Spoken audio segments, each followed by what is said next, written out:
And Kent requested that I go through this slide deck, which we initially prepared for Hyperledger Global Forum, which happened in March in Phoenix.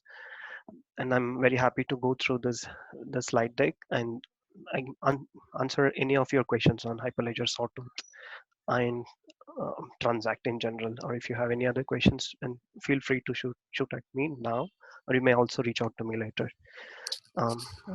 Arun, perhaps you just want to give a quick background about yourself, what you do, your experience, and so on, very briefly. Sure. I'll quickly go through the introduction of the speakers listed here. So it was presented along with me, one of my ex-colleague from Intel. And currently I work as senior software engineer at Walmart Labs in Bangalore. And prior to joining Walmart, I was part of Intel as well. And I'm one of the maintainers of Hyperledger Sawtooth. And apart from the technical aspects of getting involved in Hyperledger projects, I also get involved in Hyperledger India community activities, such as organizing meetups here locally. And then when I say locally, it's like national meetups, which we had last year. And perhaps we also had a hackathon happening earlier this year, where one of your active community member, Kent, won the prize. Very happy. Thank you, Arun. Congrats again on that. So, yep. If you have any questions on how to transact, feel free to shoot them out at me. I'm happy to help.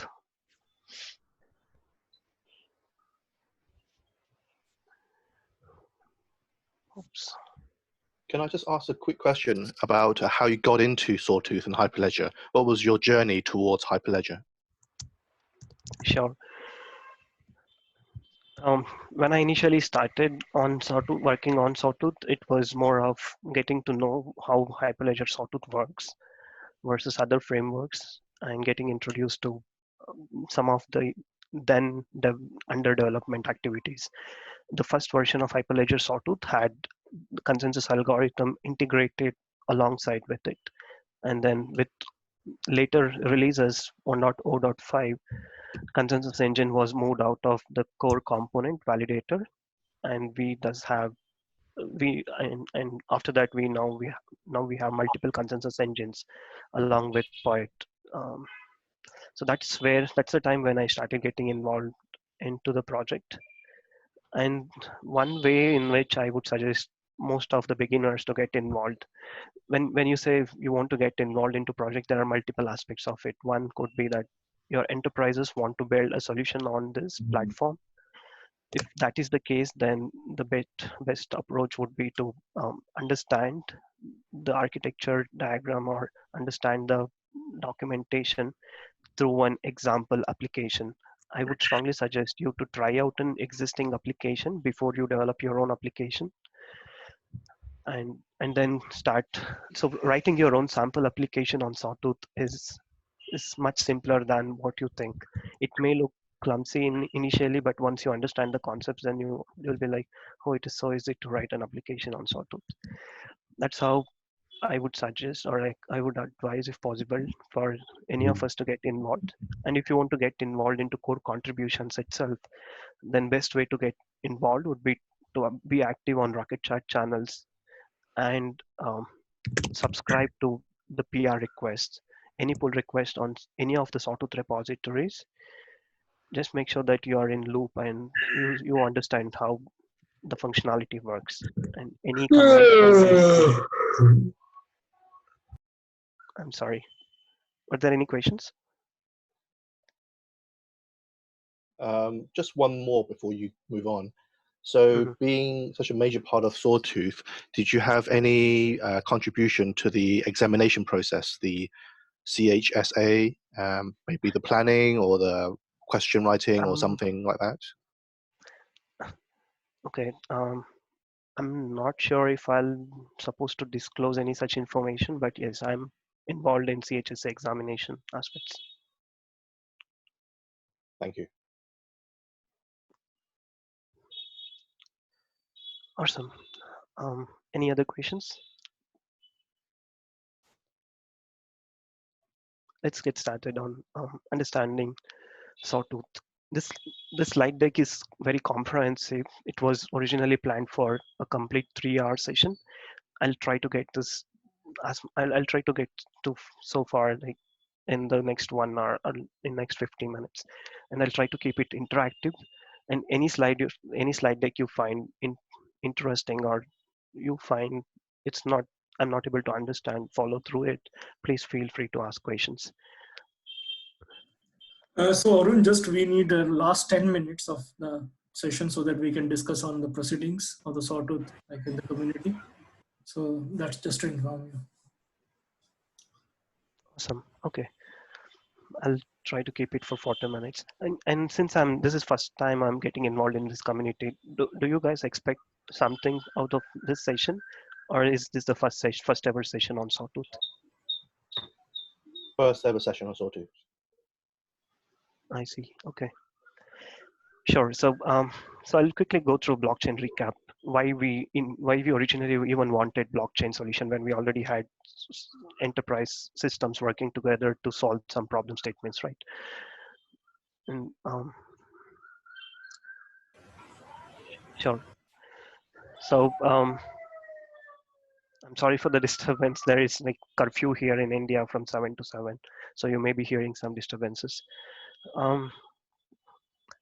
So yeah, why we initially why do we even need blockchain when we already have enterprise applications solving some business problems, right? That's where the question starts.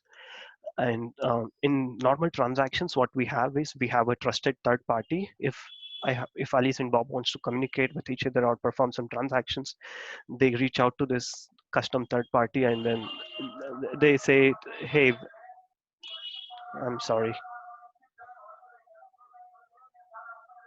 I'm sorry for the disturbance." No, it's okay. You are audible. We can hear you. Yeah, You yeah, can Arun, you're continue. audible, and also as there's the different disturbances there, so you can continue the whole session. You can take up the whole session as much as you want. Okay? Okay. We can extend, yes. Yeah, we can extend our discussion later. Yeah, sure. Okay. Awesome. Thanks, guys. So yeah, when two party wants to perform any transaction, they always relied on third party for these reasons. They want to monitor what's happening between them so that there is trust established with the third party, and this third party could be a government agency or a trusted bank. That's how a general transaction happens in presence of a trusted third party. And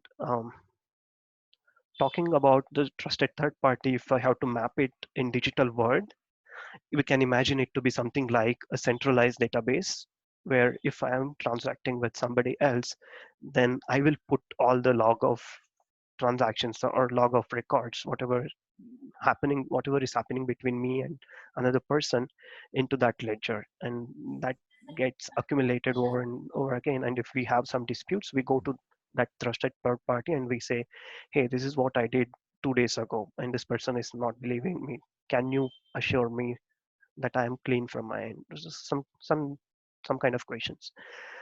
And banks and governments used to play these kind of roles. And the idea of distributedness and decentralization comes in a way that I don't need to rely on trusted third party, or neither do any of my partners need to rely on trusted third party. What we can do rather is maintain our own set of ledgers, which says if I have to prove to somebody else that I perform so and so transactions, then I just need to keep log of my transactions, and the same has to be done by the other participant.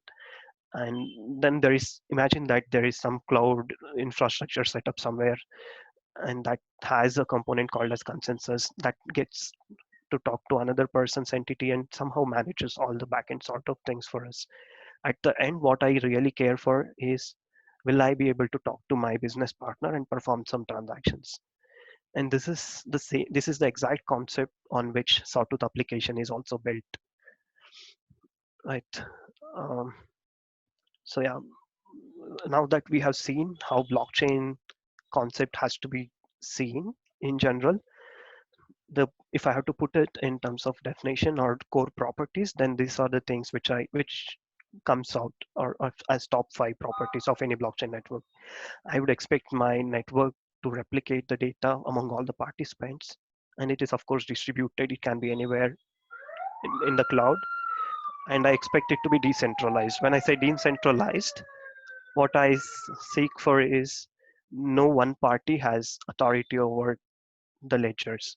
Everybody has equal rights to do anything in the ledger. And as I said, the backend infrastructure, the cloud components, they talk to each other and then they come in sync and they settle the transactions between two parties. And then I also expect it to have immutable property, that even if how do I trust somebody else's data? That is because of core property which blockchain provides me. I'm very sure that because of these properties which blockchain provides, we will in sometimes see how immutability is achieved in Sawtooth. But because of these properties is how I can be sure that whatever log other party is showing to me is valid. And I can again verify it against my own transaction record. And of course, some of the blockchain provides us secure access to perform transactions, also to read the data. And it also goes with Sawtooth. Sawtooth by default provides anybody to read the data, but we can also configure it in a way that only trusted parties or some of the entities to access or read the data from the ledger. We'll see how all that can be done in a while. And now that we covered what blockchain in general meant, let's quickly see what Sawtooth is. So Sawtooth is a blockchain architecture. It provides all the features which we discussed so far, and it's highly modular. You will, if you see one of the Docker Compose files in of the repository which Hyperledger Sawtooth has, you will be amazed at how modular it is. We can literally plug and play with multiple components. We can, like I can say, remove in a Docker Compose file a POET consensus engine and then plug in PBFT and then configure my network to use PBFT. That's all I would do to start using PBFT instead of POET. So similarly with others, there is one for developers as well. We generally use dev mode consensus engine. That's usually for single node. On a development machine, I use that to build and then to perform any sort of quick tests which I want to do. So it provides permissionless, both kind of architecture. Then one of the core feature which it also has is parallel transaction execution. So if you can design your application in a way that you can utilize this feature, then your throughput will be really high. This is one of the feature which is not available in other blockchain architectures under Hyperledger. And it truly depends on how we design our architecture or our application solution. And can I ask a question about the permissionless? Sure. How do you get a permissionless Sawtooth? So when I say permissionless Sawtooth, if you set up multiple instances of validator nodes, by the way, when I say validator node, it's a node which does all the backend infrastructure thing which I earlier mentioned. Imagine it to be like a microservice running somewhere in the cloud. So when I have my microservice and then I say, hey, this is another IP of another microservice instance, my validator instance. And here is or rather I can say, here's the list of validators. There, if I specify the IP address, by default, they connect to each other. And in Sawtooth, if I have to permission them, then there is option for me to configure it. For example, as I said, by default, it allows any validator node to join the network. If I want to restrict access to specific nodes, maybe Kent is running a node with company XYZ and I'm running a node with company ABC, and I want a network with only two of our organizations. So what I would do is I will go and set up a network. I will go and tell my validator, hey, if somebody wants to join your network, then please inform me. Or I would rather more specifically tell my validator, hey, these are the public keys of validator nodes for which you are supposed to accept connection requests from. If you receive a request from any other validator node, then do not accept the connection request, just reject them. That's how the permissioning is happening at the validator level. And then there is second set of permissioning, which I will again cover later in detail. That is on the transactions itself. So the first level of permissioning is at the validator nodes. The second level of permissioning is at the transaction level. I can say these are the exact prime public keys which can perform transactions in this network. Or then I can also specify. So in Sawtooth, there is also concept of transaction in batches. It's better if I cover that and then explain this permissioning so that it's Okay. easily Thanks. understood. Thanks, Arun. So yeah, there is two Thanks. set of permissioning, two categories of permissioning. At high level, let's keep it to that: transaction level permissioning and then validator level permissioning. So yeah, it quickly covered the other aspects. It has Sawtooth Sabre, which I mean, there is something called a Sawtooth Sabre. The advantages of which are you deploy your smart contract from any of your node and the same copy is run. It's like a stored procedure in your database applications. We'll cover each of this. This slide deck has comprehensive details on each of these topics. And yeah, you will be able to, you have ability to develop your application in multiple languages. There are SDKs available. This is very simplest architecture which I could come up for this forum, global forum event. Um, it only highlights few key parts of Sawtooth validator node, and this is not to be confused with the exact architecture of Sawtooth validator. Few things which I have highlighted here are, when we say validator, it is actually even connecting to 3 different databases at its end. Right now, the support is for LMDB, but there is consideration for putting in multiple other databases as well. And there is consideration for putting in a remote instance of a database. This all will be features of 2.x release. I'm not sure which exact release it will come up in. So yeah, quickly databases, we have something like global state, and then there is this global state is a unique concept which I will explain in next slide. Then there is chain store. Whenever we talk about blockchain, it's a chain of different blocks joining together to form the immutability concept at a high level. That's what is stored in chain store. And then we also have transaction receipts. This is a record of all your transactions. So there is distinction between global state and transaction receipt, which we will understand once we understand what global state is. And then validator itself won't be sufficient. It performs all the core operations. It's like a brain of it's like a central unit. It processes many things, and it connects to other components as well. Uh, do you also see my cursor if I use it? Yes, we can see the cursor. Can you also tell us Okay. what's missing from the slide? What major thing is missing? The validator itself has multiple other components, such as, like, from the time you receive, there is something called as completer or the journal module, which I say, like, for example, if a transaction processor or another validator is connecting to this validator, then the flow of the transaction will be through multiple layers within validator node. So that I have not shown all those components within the validator here. I have rather only shown some of the other aspects, which so that I can. So this is for the beginners. When what I mean is, when the messages come in, it enters something called as journal layer of validator, and from within there is something. Say there is a module which waits for that message to completely arrive, and there are modules within validator which checks for block existence with respect to block ID or block existence with respect to transaction ID. And then there are modules which I mean, there are multiple queues within validator, one to store the incoming messages from each of these interfaces, which you see through ZMK connectors. So many things are missing in validator node, in fact, from this diagram. At a high Okay. I level. have one question Mhm. regarding the validator. If we have multiple validator, is there any concept of master slave or a leader validator, or all will be the same level? That's a If good we have, question. Yeah, that's a good question. I, you will be able to comprehend, or you will be able to answer that question when we talk about consensus engines. So the way Sawtooth works is the validator itself. Um, it has core components. It's like a brain for network. So it has processing ability, it has queues, it has these database connection abilities. It provides different components, ways to operate.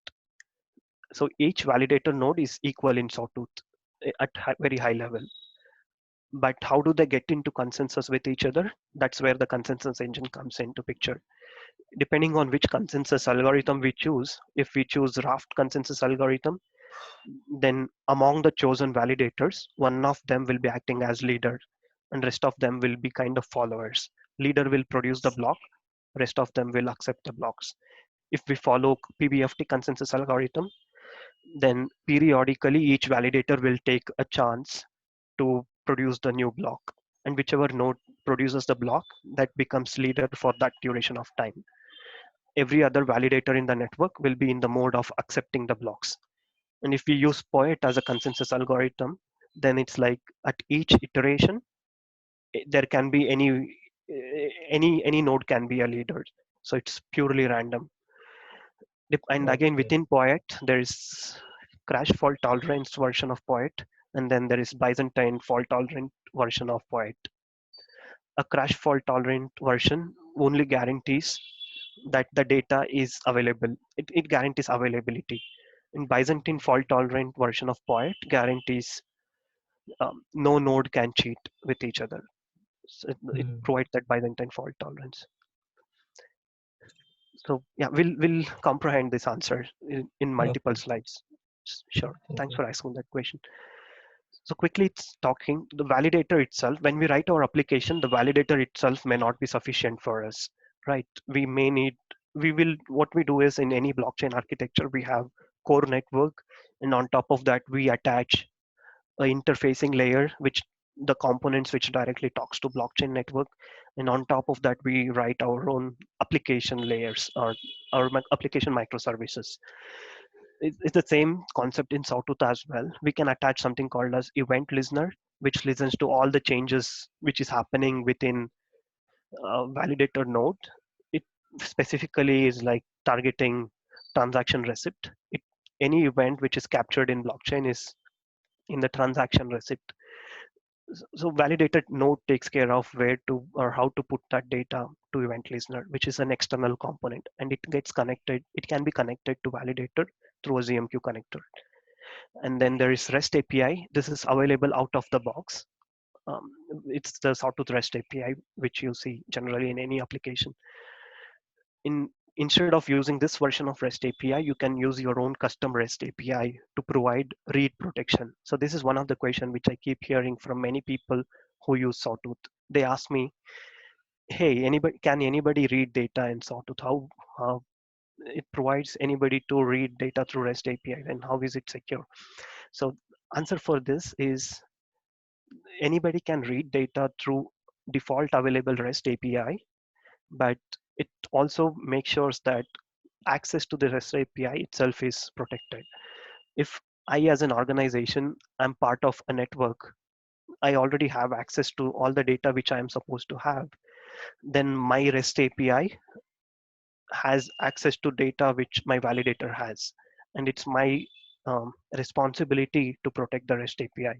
If I don't want to reuse this version of API, I can replace it with my own version of API with probably SSO authentication or SAML or uh, some other SSO solutions to protect, or I can also integrate with AD solutions to have that access management done for reading. And then there are something called as transaction processors. This is the core engine, or sorry, I already told core engine is a validator node. So transaction processor is a smart contract, the core engine of the business part of your application. That's what we have in transaction processors. And then there are consensus engines. Um, yeah, it's a plug and play architecture. We have multiple consensus engine.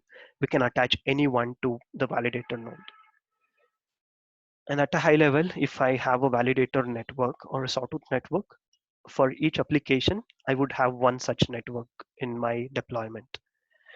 It's like one use case will have one validator node network. If I have another use case which requires if I have like two use cases, one of which requires three parties, one of it requires just two parties, then I would ideally have two such networks. I have a slide on that to make it more clear. I'll probably move ahead because much of this I'm again going to discuss in detail in later slides. And since I'm on a full screen, and Kent or somebody let me know if when I have to stop, or keep me check on the time, please, because I don't see time on the screen. I'm on full screen mode. Sure, Going to go ahead. next. Yeah, going to next slide. We'll quickly talk about global. As we see that there is a big presentation, we can continue the session also. So you take your time as much as you want. Okay. Yeah. Sure. Thanks. So the next component which we are going to talk about is the global state. Here I told you that we will discuss in detail, and let's take that up. Global state and addressing in general why it matters in Sawtooth applications. At a least, if you can see the left bottom section, this is how we visualize any storage in Sawtooth. There is some address where we store some value, and if I have to write my application on blockchain, I store something in blockchain, then somebody else performs a transactions which reads some data in the blockchain, and it asserts whether that user has ability to do that transaction or not do the transaction, or make some decisions, transition this value to another value. These are some possible, I mean, these would be what we generally writing applications for in any blockchain. So at the least, there is some address, we store some value in it. As I said, it can be transformed, it can be just read, it can be used for making decisions, for anything. And the way we organize this in Sawtooth is we use some concept called as a radix Merkle tree, or it's a property. It's like two different concepts put together in single tree. What that means is you can imagine it as a tree with a root node branching out to multiple child nodes, and at each level there could be multiple children. When I say that, what I mean by that is, let's say we have an address and a value. This always will be a child node in my in my tree. It will definitely always be a child node. Whenever we say there is an address and I store a value in Sawtooth, first thing which should come to our mind is it's some leaf node in my tree. And these leaf nodes are connected to a parent. And the way they are connected is what makes it Sawtooth interesting, and as well as what makes it immutable in general. How we store is at let's say each node will have two two bytes of information to represent its uniqueness in the path.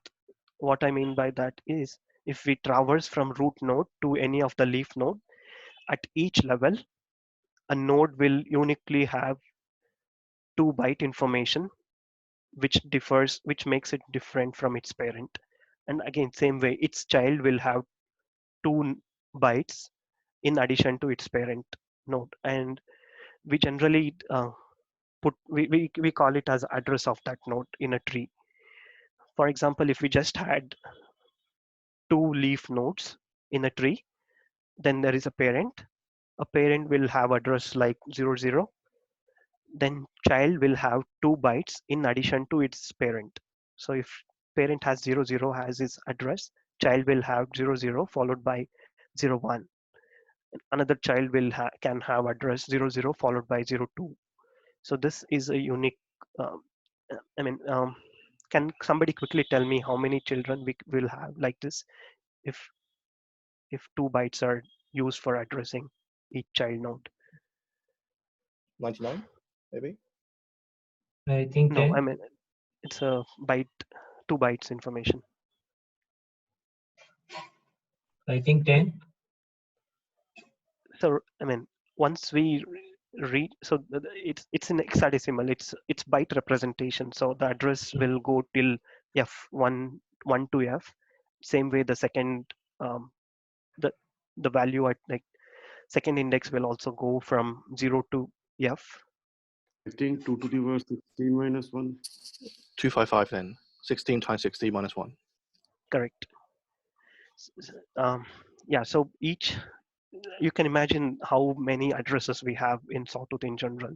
Like each, with just one parent, it has 2 bytes of information where each address can be, sorry, each child can be addressed with a unique address of ranging from 00 to FF. So FF is the maximum number of nodes which each parent can have. And similarly, we will have multiple such parent nodes in a tree. And in total, what we have is we have 35 such levels.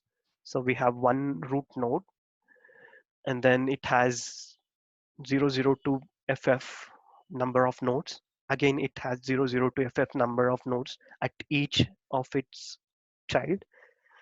So that goes to 35 levels. In fact, the final address of a leaf node has 70 characters, or sorry, yeah, 70 characters or 35 bytes information. The address is with has 35 bytes in it. Any leaf node address. Is this clear? I hope I was able to explain it. Yeah, that's good. Awesome. So one more thing which I will quickly point out is we generally use the term called namespace in Sawtooth, and it's not so complicated concept. So once we know that this is how the addressing works in Sawtooth, we know leaf node has 70 characters or 35 byte information, has its 35 bytes as its address to represent the information. Any node, uh, any node's address becomes a namespace for us. So if this is my child node, uh, sorry, if hypothetically, if this is my node which I want to represent in my Merkle tree, then it has address 0000, and then its child will have 00 to FF number of children. This particular node will have so many childs. Then the names, if I want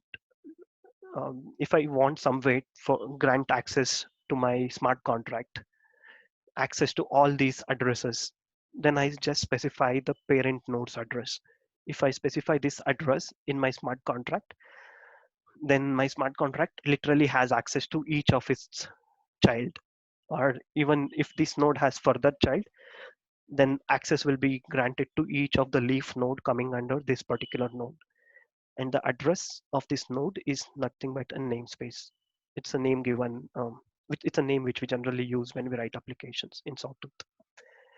Now that we understood what namespace is and how addressing works in Merkle tree, now there is another interesting concept here which I did not discuss.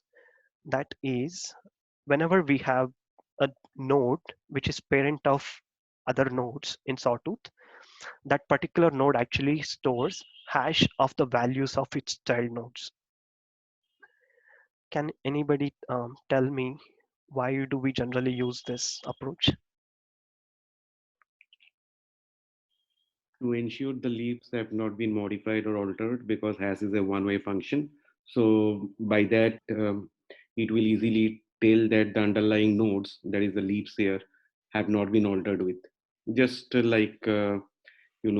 to check the transparency of a blockchain, in my view. That's correct.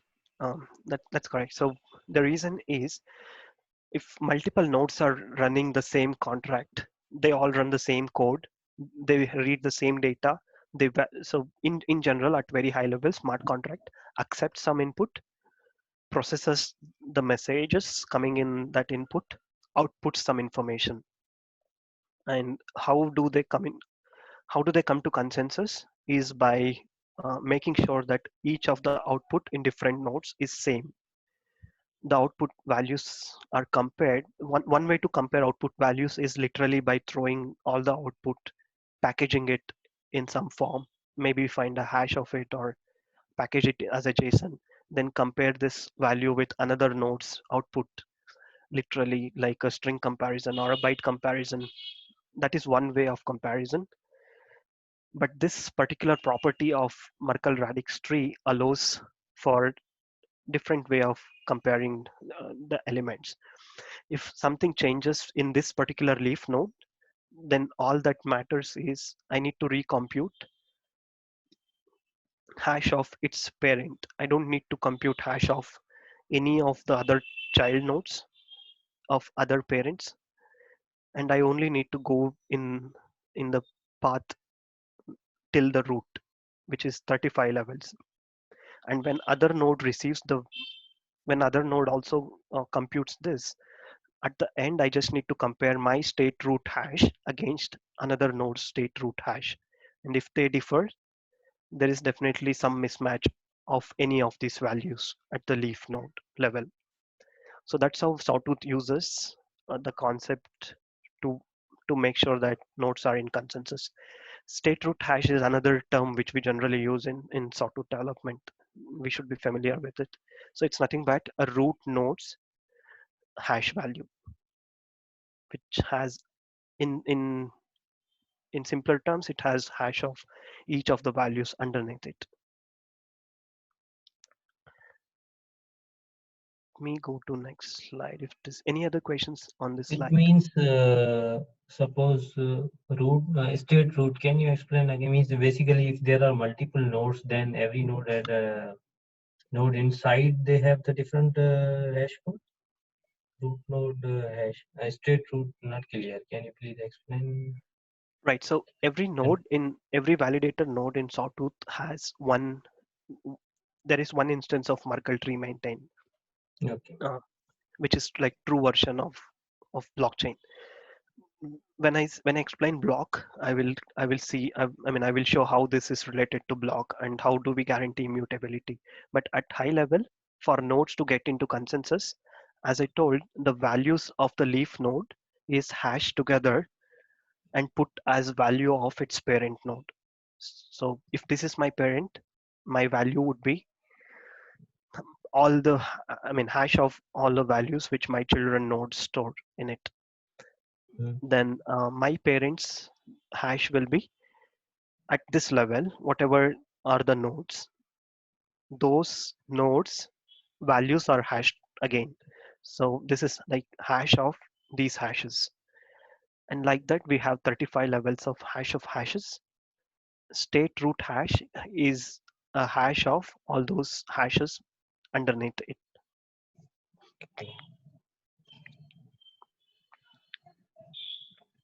Okay, now got it. Mhm. Awesome. It'll be clear in the next slide where he goes through the block in the chain. Yeah. Yep. So we understood what state root hash is.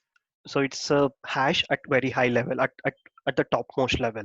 So that basically identifies if there is any mismatch between two nodes in the values which we store in the leaf nodes, then my state root hashes will be different in both those nodes because they are connected through a hashing property.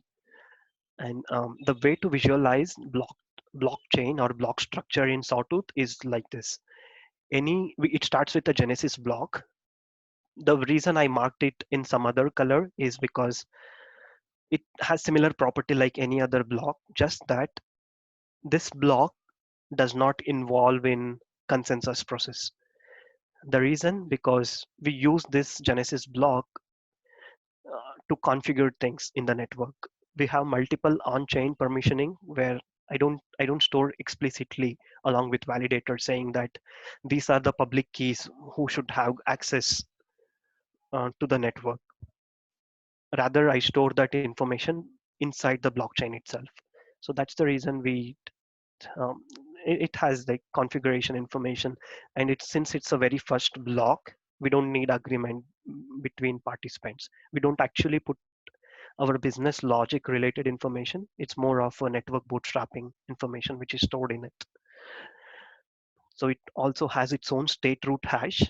And when I process my transactions from my application would write some information in some leaf node in my Merkle tree. And thus my state root hash will change. So in a block which I produce at that level, I store the state root hash for which every participant agreed upon at that level, at that block level. So similarly, we keep adding a new chain head to existing chain.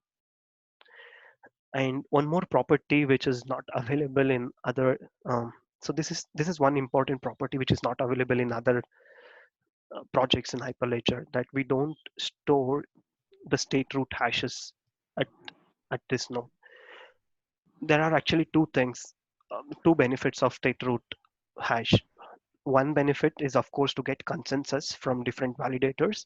The second benefit is, even let's say somehow somebody hacked this particular block, or they've tried to modify, they've tried to spoof with high computation power, came to same state root hash with different version of values at the leaf, they cannot produce same output at next level because their values, if they have modified the values at leaf.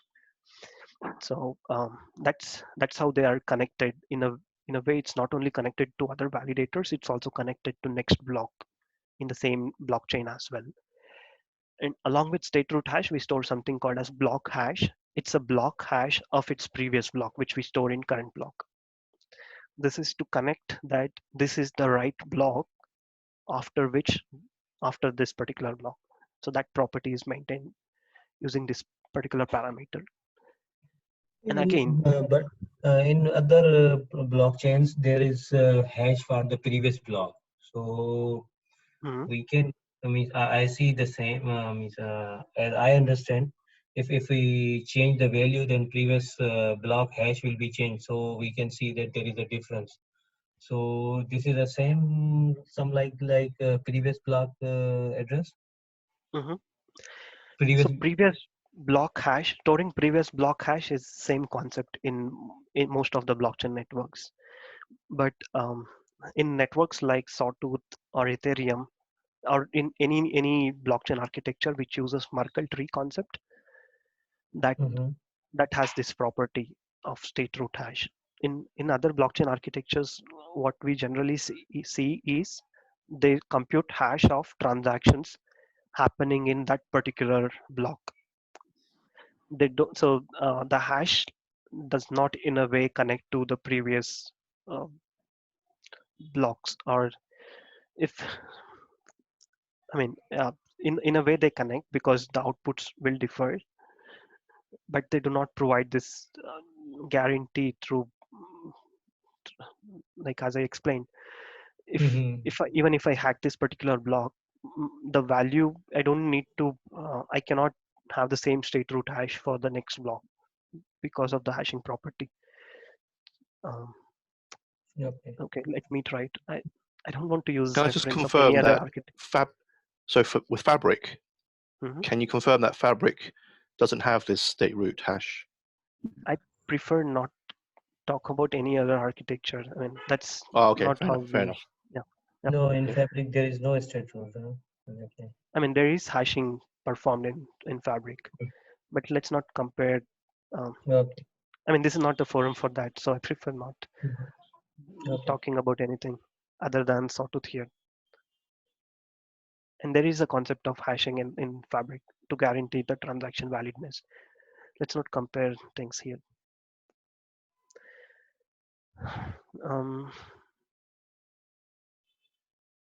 Okay, any other questions in this slide?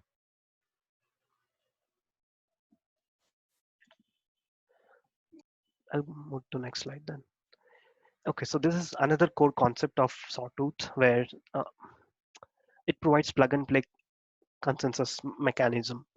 What we do is, as I said, in a root block or my first Genesis block, I put some configuration information, and that also has along with that configuration information, we generally put in consensus related information. I can say when I bootstrap my network, hey, I'm going to use Poet in my network, or I'm going to use PBFT in my network, or I'm going to use Raft in my network, or I can also use dev mode consensus engine in my network, or any other new consensus which are being developed. I know there are some more consensus being developed for Sawtooth. I keep seeing them from independent parties in Rocket Chat channels. So yeah, it provides that SDK in Python, Rust, Currently, it supports 2 languages for writing consensus engines. If you have your own consensus, you can write that. There are SDK methods which you need to implement in your consensus engine. What we do is we say register my consensus engine, and validator node will keep track of whichever is activated at that instance. This activate is in fact introduced in 1.2 version of Sawtooth. If you go to earlier versions, you did not have some activate message. So if you are trying for a CHSA examination, probably it was not like this. It improved over a period to come to 1.2 version. Maybe in 105 version, which the CHSA examination is based on, it does not have this register and activate concept in it. It has different mechanism. It's very similar. We say, hey, this is my consensus engine, attach it to validator. But in 1.2, we have ability to connect multiple together, but activate one of them. So yeah, we can like distinguish different consensus engine through different conventions. One is CFT versus BFT, or we can say forking versus fast finality. This is one important thing which I'll like quickly talk about, because CFT and BFT we generally hear in blockchain world. The forking and fast finality comes into the fact where some of the algorithms, like in public blockchain networks, there are forking processes, and Poet is also one of such forking algorithm. What I mean by fork is each validator node has equal power in producing the block, and they agree to somebody else's block based on predetermined conditions. In case of Poet, it is the timer value which they see in other validators to come to conclusion which block to use. And some other consensus, maybe it is a proof of work. In case of Poet, as it is proof of elapsed time, a timer value which we compare. In some other, it could be proof of work. In some other, it could be proof of stake or anything else. So these algorithms are forking. Why I say forking is because a block which is already added to blockchain may get replaced by another block based on how we write the consensus algorithm. Why it gets replaced?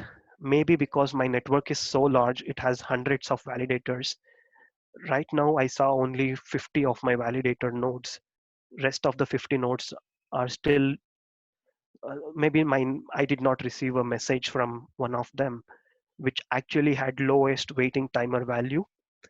And I agreed upon somebody else's block. But later I realized that, oh no, this is not the right block. Everybody else is on some other block. Let me go and attach to that block. So that's what happens in Poet. So it's a forking algorithm. In fast finality, once a block is committed, it can never be replaced. One caveat for forking algorithms when designing applications is if you're relying on event listeners, event is emitted whenever a transaction is committed or whenever a block is produced. And if you're listening to events, when a block is committed in Poet or in any forking algorithms, you may experience that block may get replaced with another block. So your event listener also should be intelligent enough to handle that. Any other questions on this slide? Yeah, I have a question about the fast finality.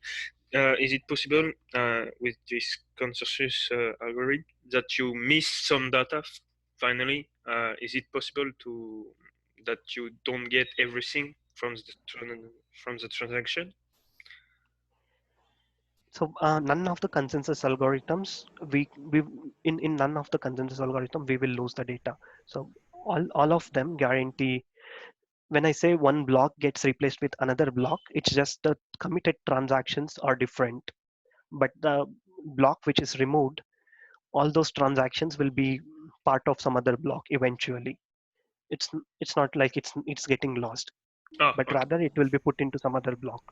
And for the fast finality, for Raft and BBFT,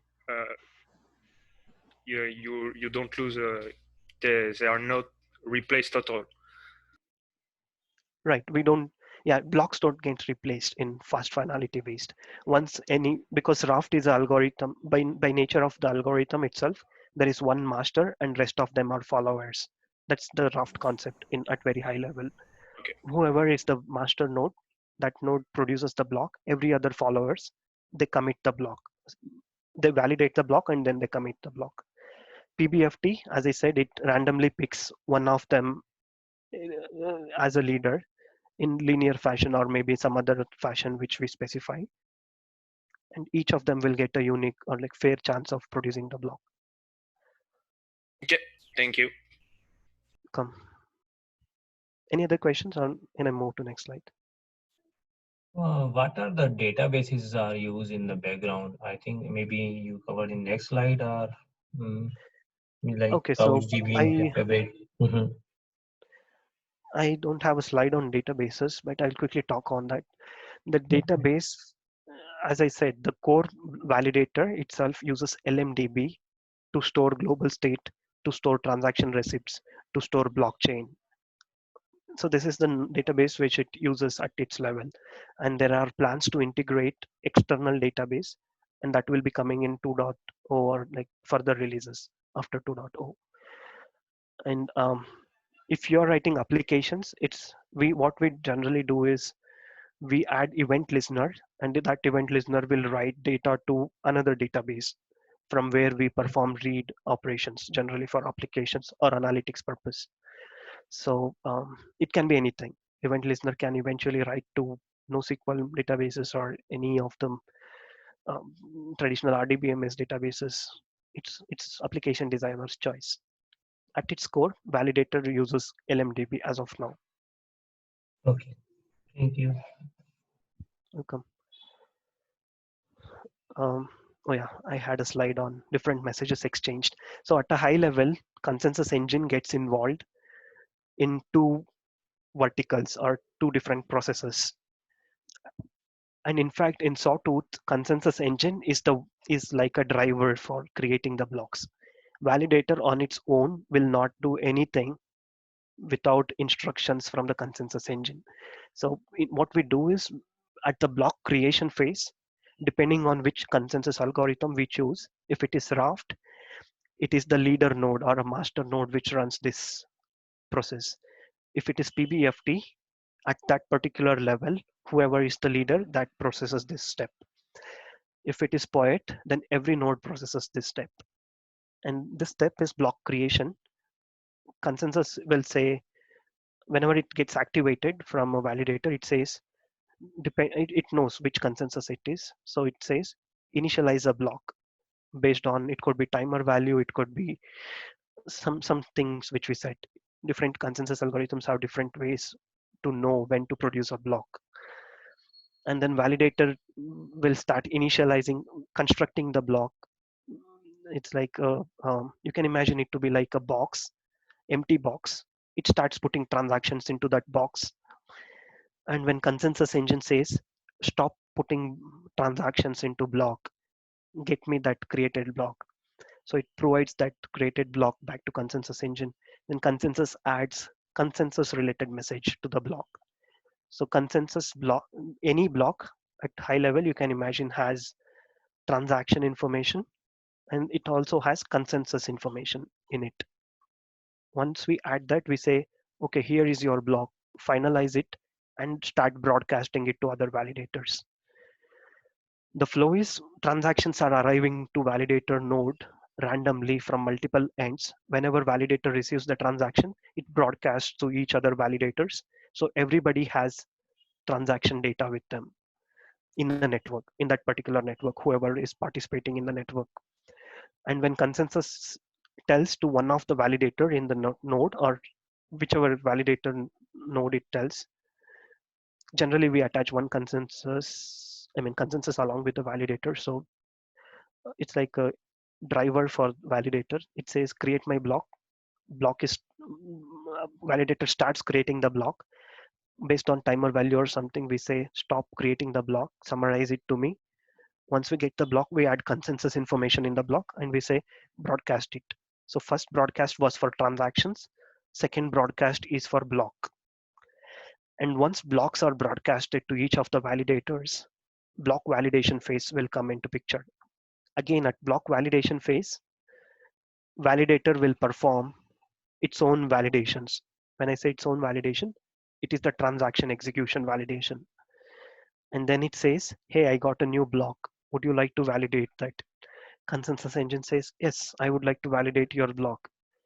It extracts the consensus engine's parameters from the block, validates that other block which is arriving is according to the consensus algorithm which we agreed upon, and says, hey, I checked your block, and what do you say? Is it valid or invalid? So shall I go ahead with it or not? That is what check block says. Or it can also say consensus process fails, so you do not have to proceed with this. Ignore this block which came to you. And then validator will say, okay, you asked me to check the block. I I checked it parallelly when you were checking for validation of your consensus parameters. So here is the validity information. It's a valid block.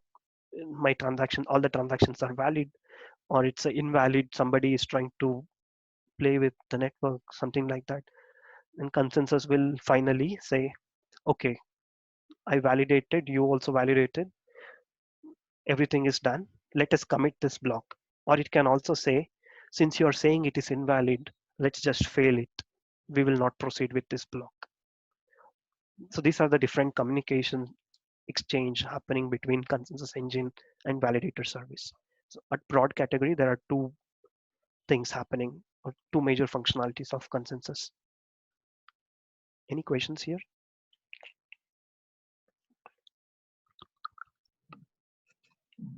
What is the basically transaction? I see it's very simple as I'm not going to compare, but I just want to know that what is the TPS for Sawtooth? It looks basically there is no endorsement policy and this thing, so it might be faster than Fabric definitely.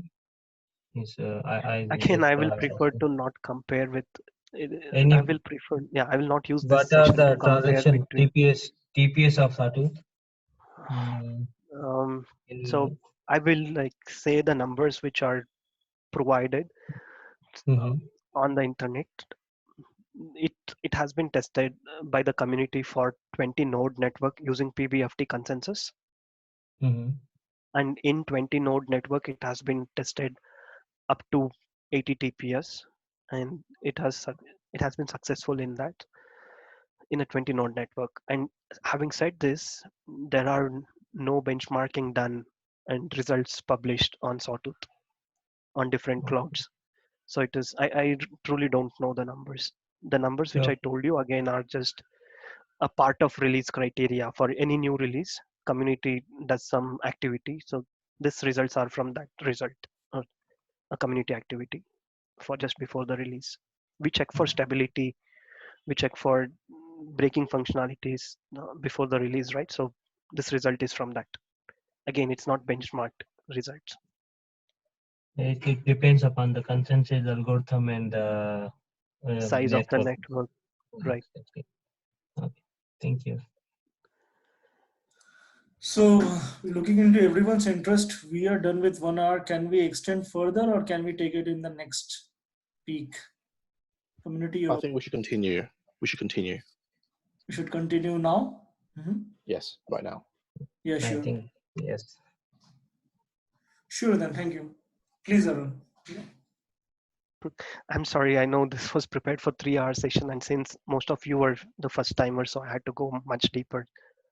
Let me know if somewhere it sounds too much, then I'll cut short some No, I think this is really good because some of your information we can't find elsewhere. So this is a really good presentation and it's been recorded. So I think you should continue at this level.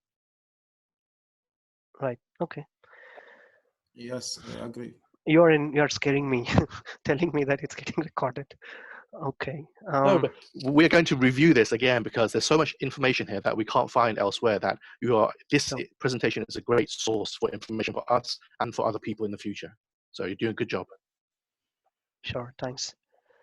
Okay. Let me see if I can cover it as much as possible in today's session.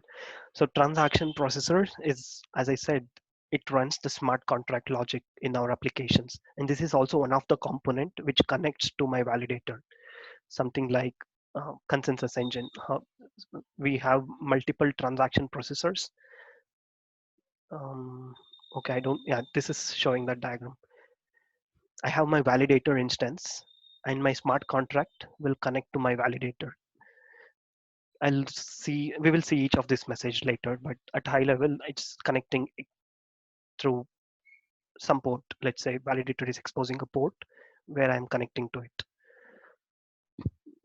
And I can write my transaction processor in multiple languages. There are SDKs available in, I guess some of the languages are missed here, but yeah, you name a language and it's available. In fact, Java is listed, Python. Okay, yeah, there are multiple languages. I don't remember all of them. Yeah, so at high level, it's like imagine you implementing an interface in Java language, for example. If you were to write a application and you have an interface exposed for that, you would implement that interface and you would write your application. Transaction processor is also very similar. So it's providing you an ability to write your smart contract logic so that you can communicate with the validator. You can say intent of your transaction to validator. What happens is whenever at the time of block creation or at the time of block validation, when transactions are getting added to block or when transactions are getting validated from the block, validator will send a message to your transaction processor. It will say, hey, can you apply this transaction? Then your transaction processor will run the apply method. This is basically an interface which you will implement in any of these languages. You will say, you receive the transaction, you see payload contents, you take actions on it. Actions could be get or set something on your global state. The global state or the state store, which I spoke about initially in the Merkle tree, you get or set values from that state. So you write your logic, you consume the transaction, you process it, do some get or cite based on what actions you need to take, and then finally say, hey validator, this is a valid transaction. Hey validator, this is an invalid transaction. And one cool thing is you don't need to again say this is what you need to set as output or this is what you need to set as input, because validator gives you, along with transactions, it also passes something called as context. Because parallelly there could be multiple things happening in a validator. One could be like creating the block or validating the block. Whenever I validate a block, I need to validate it with respect to previous block or current, whatever is the immediate previous block. So validator sends a context information and we get or set value based on that context. It's very simple. It's like context.get, context.set, as simple as that. You receive something from validator, you get or set on that based on transaction contents. And as a first step, whenever you write your application, you need to register it to your validator. It's very similar to any other. You need to first tell validator, hey, this is available. As simple as that. So yeah, any other questions here? I have one question. If I update my smart contract, so it will be directly updated, and I can do directly anything change in my smart contract. So Right. So, is there any versioning or something? So right. I need to update. Right. So I'll ask you question. I will ask question back to the community here. Can you quickly tell me? Or okay, let's cover the next slide and then I will come to your answering to your question. Okay. Okay. This is a slide which I had the next upcoming. So when I say transaction processor, the name processor is attached here because it's a processor. It processes something. For us, it is processing messages from the validator node. So this transaction processor is processing messages from validator node. It receives this method, apply method. Each transaction processor can have multiple transaction handlers within itself, and we can attach multiple transaction processors to validator. So each transaction processor can have multiple handlers, and we can attach not just one processor to validator, in fact multiple processors to validator. So I can have 4 different logics written in same processor attached to validator, or I can have 4 different processors itself written attached to validator. This comes with a main program, and within it I can have 4 threads in other terms, or I can have one thread running in it, each processor, as simple as that to visualize it. And each transaction handler, it's the core logic or core business logic which we are going to write. And the way we identify each thing is by having a name, a version for that logic, and a namespace for that logic. And then there are the core business logic apply method, which accepts context and transaction as inputs. So I need to give a name to my transaction handler, a version to my transaction handler, and a namespace. So quickly answering to your question, can somebody tell me why we need both name and version?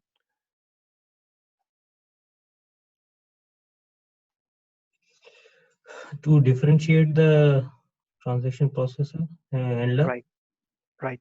So when I have multiple versions of same business logic, let's say I'm writing a business logic for um, like just storing something, or can somebody give me an example? I ran out of examples. Let's say I'm just storing a key value pair in my blockchain, and testing key value pair. So when I store some key value pair, initially I support integer as value. Maybe in my second version, I support both integer and string as values. So when I upgrade my TP, I need to give it a new version so that when transactions are coming in from the client, validator can know where to distribute that transaction to, whether it is the first version of handler or second version of handler. So answer for your question is in fact dependent on the client. I can attach multiple versions of same transaction handlers or transaction handler with same name but with multiple versions. I can attach it to same validator node, and the client when sends the request, it is actually requesting against a particular name and particular version. That's how validator knows where to distribute the transaction to. That's how it is used. And in fact, we can say we can restrict, like permissioning is possible. As I said in like very early of this presentation, we can do validator permissioning, we can do transaction permissioning. So we can do transaction permissioning and say, don't allow any messages coming to version 1.0, allow only transactions coming to 2.0. That is also possible. Okay. So yeah, so can somebody, we understood name and version, we understood apply method. Can somebody quickly tell me why we use namespace and what is namespace? I mean, I, you mentioned. uh, Go ahead. oh, no, sorry, you can go. I already talked a lot. Okay. Namespace is the address space where the transaction processors is allowed to get access to the data or authorized to write. That's correct. So as we said in global state, when we try to understand addressing and global state, address of a node can be represented as namespace, or we generally use that term namespace. And when it comes to transaction handlers namespace, we use 6 characters of a node, or we use 6 characters address in my global state in that Merkle tree. I represent it here, and that is telling this transaction handler or my validator, hey, this particular handler has access to all the addresses under this node in my Merkle tree. So I will make a quick note here. The other thing is by default, validator does not make use of this namespace parameter unless we enable that permissioning check. So Many times people have asked this question also in community channels, so I just thought I'll point this out. By default, permissioning is not enabled. We need to enable it. Hmm. And again, so permissioning, what I say is the transaction permissioning. There are other checks which are happening regardless of whether we set permissioning or not. That is at the client level. We'll talk about client here right next. Any other questions here before we go to client?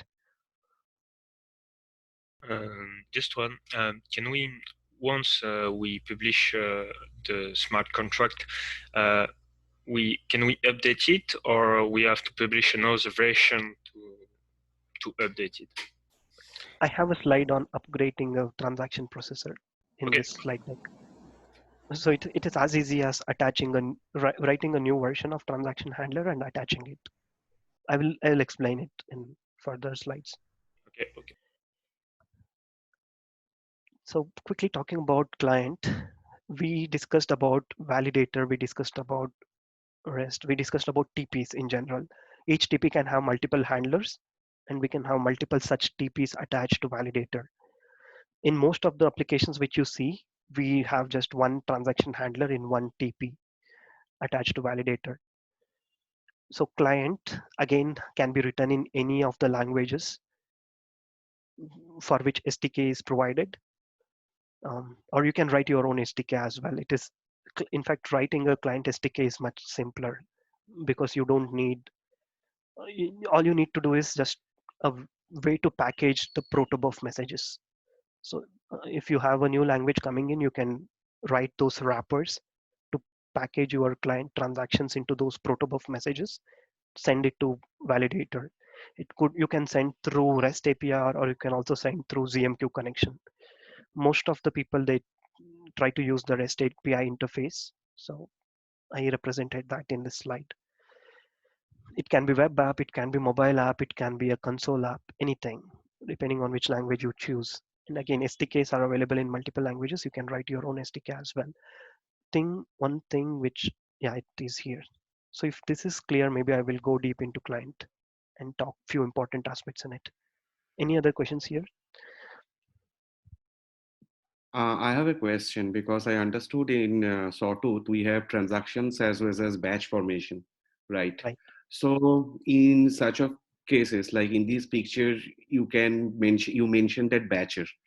Right. Say for example, I am doing only a transactions through mobile apps, and the batch formations will be done at some point of time. I don't know where. Like maybe there is another one client who will be accumulating collect transactions of the same category and form the batches, right? Mm-hmm. So in such cases, like signing and other things can be done. I mean, how the key management will be done? Right, that's correct. I mean, that's a valid question, and that's in fact a good question. That's what I was about to talk in next slide. Um, okay, I'll cover that in next slide. So what the question was is, in Sawtooth terms, till now I was using the term called as transaction when I spoke about TPs, because at its core, TP is receiving transactions, true transactions. But when it comes to client, I wrote something called as batcher in this diagram. What that means is I actually batch together a set of transactions before sending to validator. And even if I have just one transaction, the way current validator supports is by batching it. I need to still create a batch for it, then send the batches to validator, a list of batch to validator as a transaction. Again, validator will open up the batch. It will process individual transactions, but batch has its own advantages and concept included with it, benefits included with it. We will cover that in this slide. As I said, we have a validator that is connected with multiple transaction processor. It can have multiple handlers or just single handler. Um, and then at the client end, what we do is we compose a transaction as I'm sorry, I did not get your name. What was your name? as somebody pointed out on the Yeah, call, Shushovan is hey, my name. hey Shushoban. So yeah, as Yeah. Shushoban pointed out on the call, when I write a mobile application, there is an example mobile application client available in Java SDK if you're interested. Is it Java? I think it is Java SDK where it is put up. If Okay. you're writing such applications, you can add batcher itself in your mobile device, or you can say my mobile is only composing this transaction and there is somebody else who is creating the batch for me. Maybe you are an organization XYZ, you trust all your employees, so you want to know who is performing a transaction in the network. You give them mobile devices which composes the transaction, and at your organization level, when those transactions are sent, one of the service in your organization is accumulating all the transactions, maybe at 5 minute interval, or maybe based on some other logic, and and compute a batch or create a batch out of those transactions from multiple entities. And final batch is again put into batch list and then sent to validator node, either through REST API or through GMQ connection. The reason we do that is because of, so there are multiple advantages with it. Let me see if it captures anywhere. Okay, it's not captured in the slides, but if it's very evident, if you go to Sawtooth documentation, first thing is the concept with the batch is you can package it in a way that if any of the transaction fails, you can fail entire batch.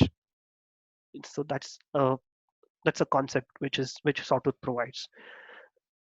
Which means if you want dependency between transactions, that if this transaction is successful, only then you want to process other transactions, or you want to say if any of this fails, I don't want to process any of these transactions getting committed to my network. So you can batch them together. That is one advantage. The other advantage is with parallel transaction, or with I may not be remembering all the exact same thing. Sorry for that. I should have revised a bit. Um, let me see if it covers. Yeah, it's addressing techniques and then parallel transaction execution. Okay. And truly speaking, in any blockchain application, you don't necessarily need your client to even compose the transaction. You can in fact have another level of abstraction. You can add your own microservice, creates which generates the transaction. Your microservice itself can be acting as a transaction composer. There could be another queue after which there is another microservice which is composing the batch together, and then that is finally submitting transaction to validator. It depends on which use case we are implementing and how you want to design your application. And okay, I forgot to answer your question. So with respect to permissioning, or to know who is allowed to perform transactions or not, validator actually allows you to configure in a way you can say only these public keys can be allowed to perform transactions, or you can also say only this public key is allowed to perform, allowed to send batches. So you can permission it at transaction level as well as batch level, both. Okay. If batch itself is not accepted, then it will not go to even transactions. Or if batch is accepted, maybe within that you can have transaction level checks, signer checks happening. And in Okay. fact, since you are getting transaction itself to your smart contract, you can also do something nice with the public key arriving as part of the transaction. Your smart contracts won't be seeing batches, your smart contract will be seeing transactions. When I say transaction, you will also receive signer information, you will receive a public key of signer, or you will receive hash of the transaction. I have not pointed out this client structure in this diagram. Um, some message in the slide deck is very well written. Yes, slide deck is available in my GitHub account as well as in Hyperledger Global Forum site. Yeah, that's the link from my GitHub. Thanks for posting that. Okay, one thing which I have not pointed out here is the way the way transaction, the different parameters which transaction and batches have. That becomes too much of information. That's why I did not put it in this slide. So there are ways in which you can control, hey, hey, transaction processor, when you receive a transaction, these are the exact addresses of my leaf nodes, or this is the address of a node in my Merkle tree under which you have access to read, under which you have access to write. You can separate read and write access again when you compose the transaction. So let's say you're writing your mobile application to read values from some particular subpart of your Merkle tree. Then you can compose your transaction in a way to allow transaction processor read only that part and no writes, only read. You can also do in a way that you can only allow write access without read. All such permutation combinations are possible. And this has not to be confused with the namespace permissioning, which I told earlier, or namespace restrictions when I spoke about transaction processor. So at high level, we have validator permissioning, transaction permissioning. And again, within each transaction, we have a client level read and write permissioning checks, which is by default enabled. No matter what, it will happen for sure. Only the transaction addresses allowed in your transactions are allowed to be read and written. For the structure, please refer to the documentation because that's elaborate information. Again, it has multiple parameters in it. That's a different topic to discuss altogether. And here the namespace restriction is a different thing. Namespace restriction is at very high level. You are telling, you can say, now we have 4 different handlers, right? I can say this handler has access to these 2 namespaces, or this handler has access to these 3 namespaces.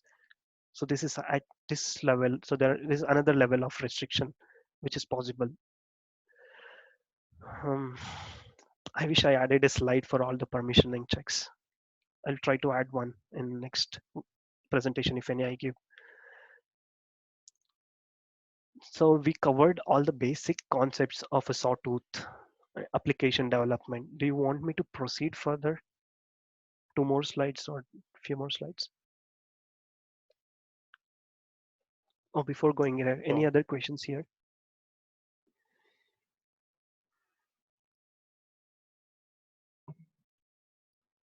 All right, we can move on. Okay, so this is one other question which I keep hearing from the community or receiving in different channels. It could be Stack Overflow, Rocket Chat, or any other forums. How is privacy guaranteed in Sawtooth? As I said initially, if you have 2 different network requirements where you as an organization want to have a network with these 3 node network, or you just want a 2 node network, you need 1 validator per network in current version of Sawtooth.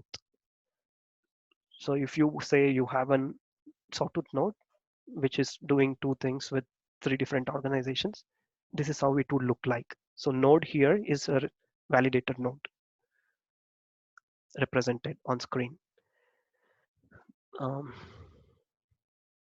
Any questions here?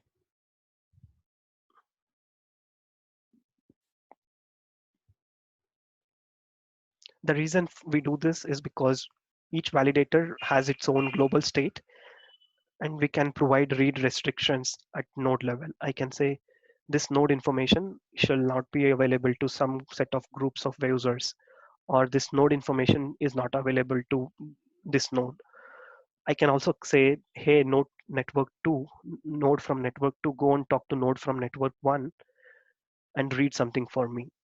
So that would be an event listener attached to node network 2 talking to node network 1, or sorry, event listener attached to node network 1 talking to node network 2 by referencing commit ID or a block ID. I'm not sure if you have heard of the term trusted Oracle service.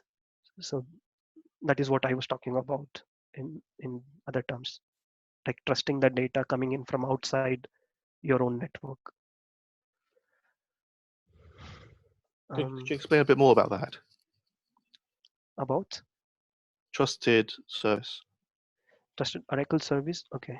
Yeah.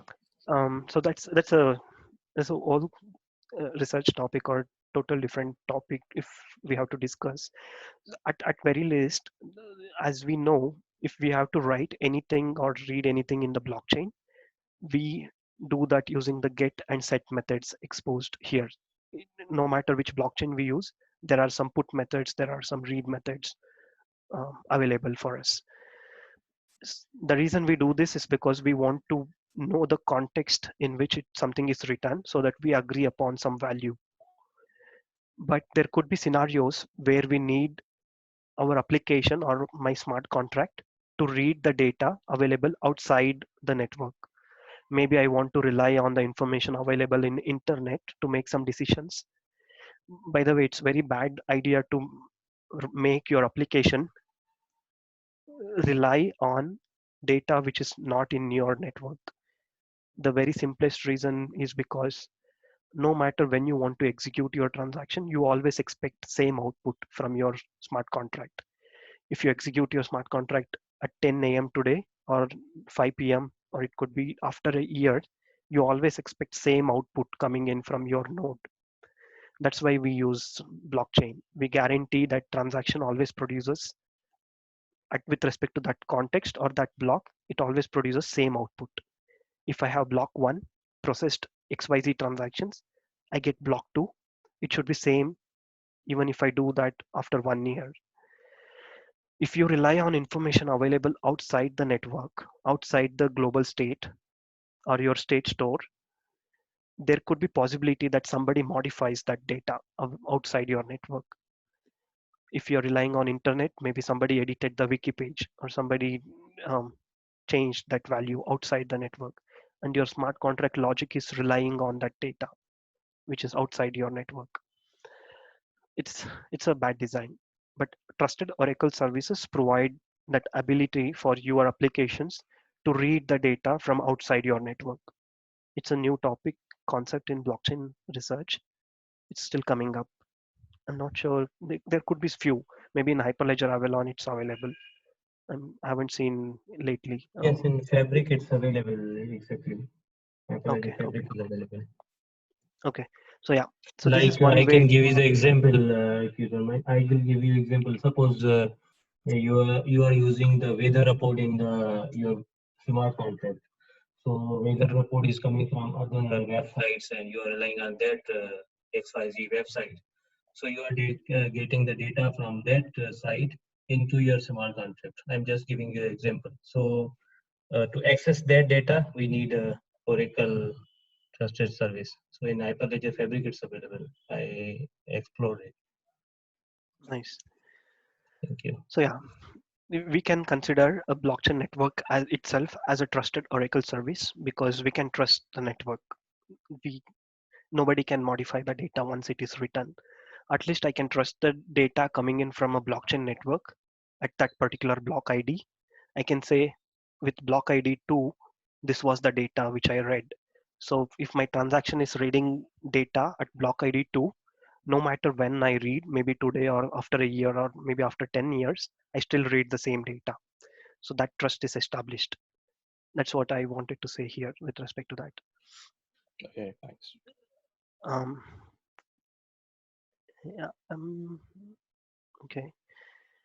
So heading towards Sawtooth 2.0, as I said, right now the approach is you need to you need to have two different nodes if you want to participate in two different networks. But in next version of Sawtooth, it's possible for us to run just one instance of validator and still participate in two networks and get the privacy, expected privacy. The core features of Sawtooth will be running as service within a validator node.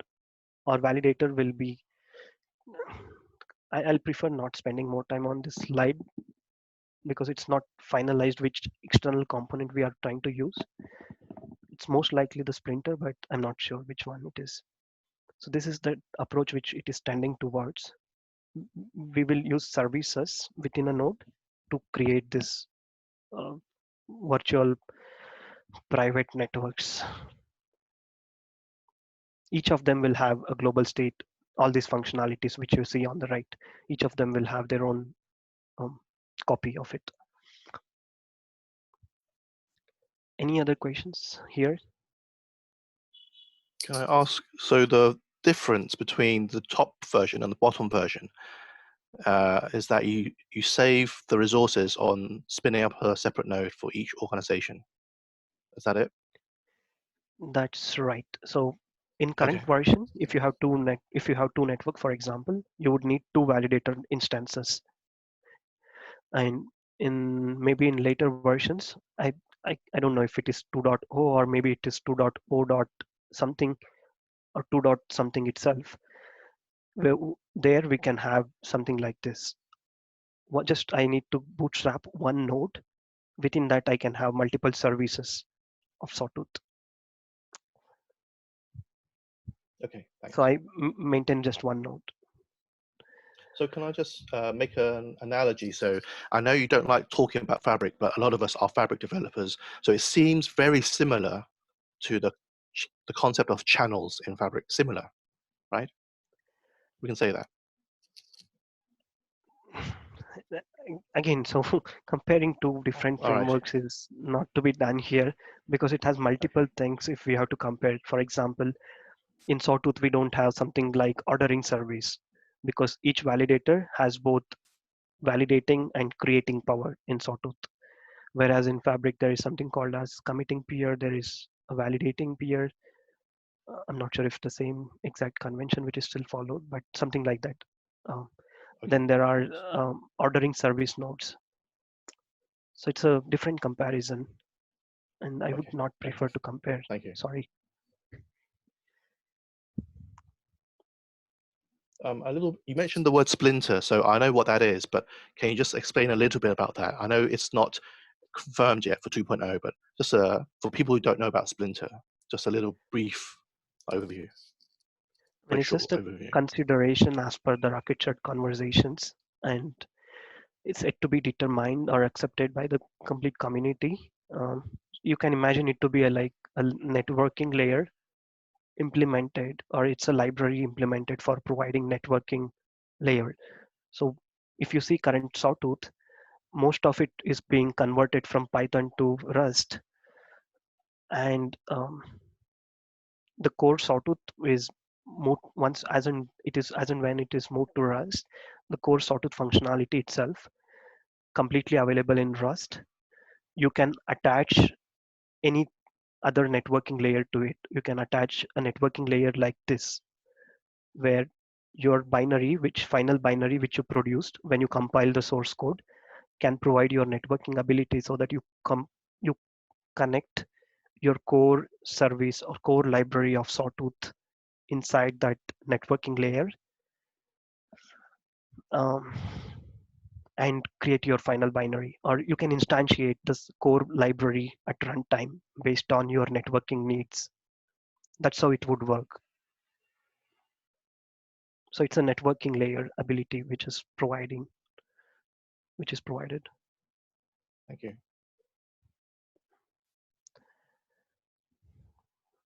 Again, sorry, I will not go deeper into that because I wanted to share what is there in this public material and not in other things.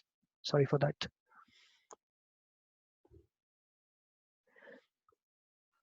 The next section I had was on some design patterns, some doing it right way, how to extract some core features of Sawtooth when designing applications. Do you want me to continue, or I know we are over the time? We definitely want to hear about this because this is the most important part, I think. Okay. Right. So anytime we design our application or smart contract, make sure. So, okay. Okay. Anytime we design our application, we need to make sure that our smart contract is deterministic in nature. The word determinism here means no matter when I execute my transaction, should always produce the same output for me. I can give you another example apart from relying on data coming in from outside the network. The simplest example could be timestamp itself. Most often, what we do is when we write our applications, we generate a system timestamp or we take reference of system timestamp, try to do something. For example, I received a transaction. I wrote some value XYZ equal to 123 in some address, and I want to associate with the timestamp. And if we are making a design choice where I generate a timestamp in my smart contract, probably that's a bad idea. The reason because going back to how and when the transaction is executed, it is actually executed in two different cases. One is when block is created, other instance is when block is validated. So if you are creating a timestamp, you are in fact creating two different timestamps at two different times. And if the same transaction is executed in another validator, it could be different timestamp on that. So your smart contract times generated timestamp may not be same in, and your nodes may never come to agreement on the data returned to blockchain. So that's what I mean by determinism. Your output should always be deterministic in nature. This is also true for any other blockchains as well. And you would do something called as serialization and encoding and addressing techniques. One thing you would do no matter which application you write on Sawtooth is first to I mean, this is just a practice which I suggest would be great. You can say at a high level, this is what my smart contract is going to do. If possible, try to represent it in a state diagram.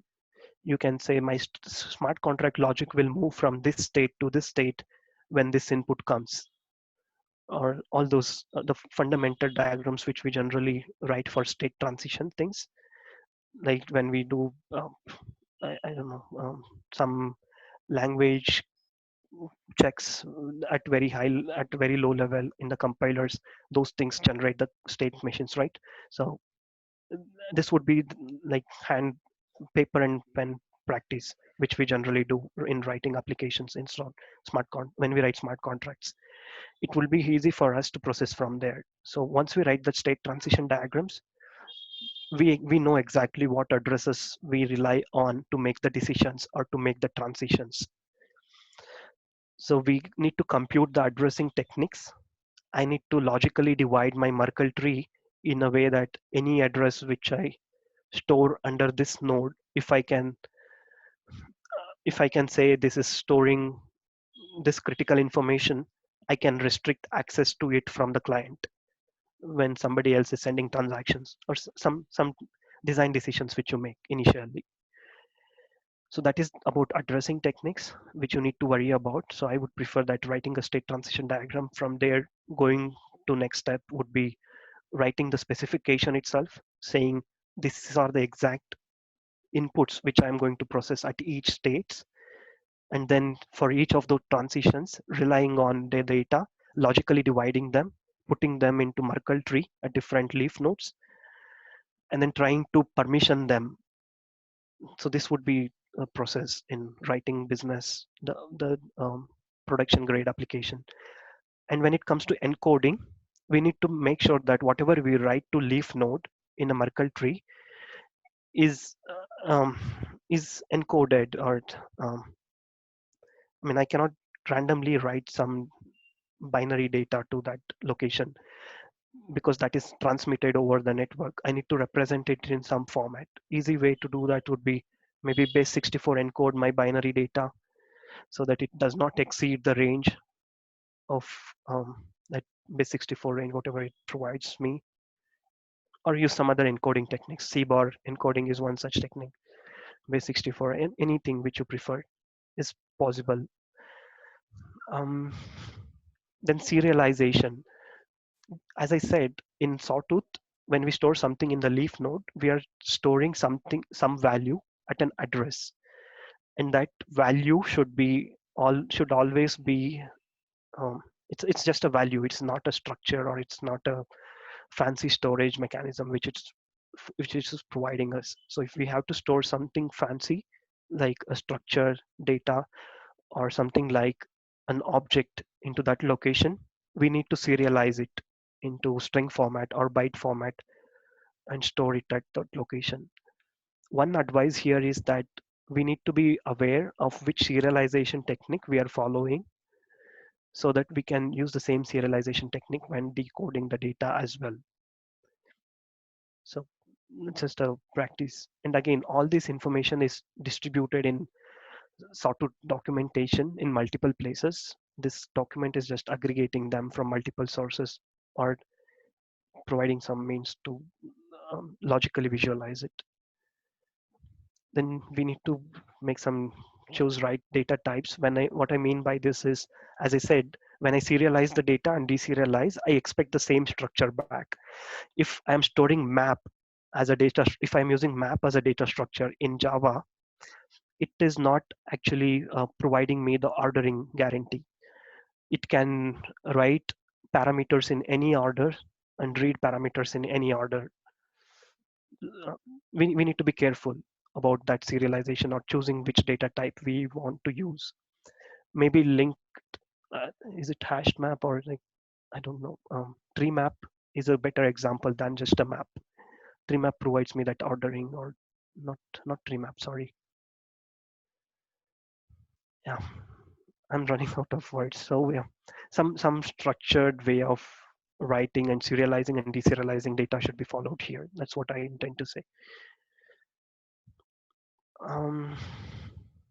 Yeah, adding variable data through the TP is again against the determinism principle. So we should not be doing that through our smart contracts. But any questions here before I proceed? See some charts going on. I have one question on deterministic, because what I understood from certain document, it is also the language features like Java or any other language support certain objects or functions which are non-deterministic in nature. Uh, to me, like, is there any repository or something like that way? Like, what are the language features are deterministic in nature? I mean, as a reference, otherwise it is very As I difficult. Yeah, it is difficult for me also. At this moment, I'm running out of ideas to give from Okay, language perspective. But as I said, map is one such data structure where we don't know which key is written first and which key is read first when I that is serialize and deserialize. etc. Yeah, because people have been talking about deterministic, but I did not find any proper document which is, Mm. listing all those stuff. So it is very difficult to understand or do it in a right way.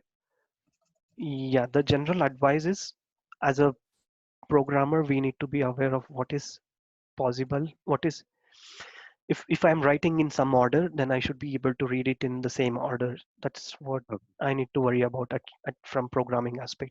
I guess that's what, in other words, is also intended in the documentation as well. And we need to know the language properties to choose between right data types. Okay, thanks. And I saw some charts happening. So this, I okay, quickly checking which slides I have. If Arun, In fact, we can also, like, I don't know whether you're available looking into the chat of people. Will it be possible to take up in the next week for you, or what do you think? next week we have an event from India chapter, blockchain stories coming in, and I would suggest that most of you, if possible, to join that as well. I'll see. I cannot guarantee the time because most of this time, like most of this public presentation, I also need to get a corporate communications team approval as per organization's policy. Okay, then I think we can continue then maybe. Kent, what do you think? Yes, I think we should continue because we're just getting up to the good bit, because everything was just background before, and now starting from this slide is the really important stuff. So this is the bit I've been waiting for. You see, keep going, Okay, please. sure. Then we'll continue. Mulshakar will continue in this part then. Yeah. I will keep it. I will keep it Okay. crisp. Okay, we can continue. Thank you for a nice session. It's really a great session. Yeah. And welcome. Also, we are recording it, so it will be available through YouTube. But yeah, we can continue at the same speed, Arun. Please, it's all yours now. Thanks, Prajit, and thank you all. So I'll try to keep it short and maybe take more questions so that I understand what exactly you people are looking for than explaining everything. So the important concept which I told initially was parallel transaction execution. At a high level, what this means is when I compose a transaction in my client, I can set dependency on another transaction. Uh, I can say execute transaction 1 only when you execute transaction 2, because for me to process this, I need output from transaction 2. We can set these dependencies as a client parameter. If you see the client structure, the way it composes the message, there is a parameter for that to put dependency on this. And documentation is a nice way to put that, because that would become too much of programming aspects if I try to put it here. But conceptually, I can do that. Say, that's what I intend to show here. And if we are putting transaction dependency, then we need to be clear that I cannot execute them in parallel order, because this depends on output of this. So I need to wait for result of transaction 2 to process transaction 1. Whereas most of the times it would be, this may not be the case. I would be needing to make some decisions. Maybe I am executing multiple transaction processors attached to same validator. So I would want to execute them in parallel order. I don't want to restrict them from the validator itself when moving to transaction processor. If I configure this, then it is automatically taken care, is what I wanted to point out. If there is a dependency, that dependency validator will take care of it. The dependency we set is by using input and output addresses field, to be very specific in terms of programming. When you compose the client transaction, there is something called as client input address, client output address, which is saying this transaction has read access to these input addresses. This transaction has write access to these output addresses. When this transaction is executed, I can take input from these address in my global state, or I can output to these addresses in my global state. That's what in simplest term it means. And if the dependency, if two transactions are having same address, which means they are dependent to each other, in other terms, I can explicitly set the dependency, or I can also do this dependency setting using that input and output address parameters. Validator will understand if it is just about reading and I'm not going to write in the same address, maybe it is okay to execute them in parallel. I can run two transaction processor or same transaction processors, two different transactions in parallel. So it is taken care by the validator, is what I wanted to point out. It may not be required, but as an application developer, I just need to be aware of such concept. Or it may not be required so necessarily. Maybe when I am designing my application, it makes sense to make sure that I use, as I said, I can just specify the namespace as input and output addresses. Or I can also put the complete leaf node address in input and output. It's an array of addresses in input and output. Advantage with complete address is validator will be flexible to run them in transaction in parallel. If I put namespace itself, which means some parent node's address, if I put in input and output, then validator will be confused whether you are using that particular leaf node or not, if these two transactions are using same leaf node or not. So it may serialize them at its end. So it's always better to use the complete address in the client composed transaction. So this is one other good practice to be followed in Sawtooth application development. Any questions here?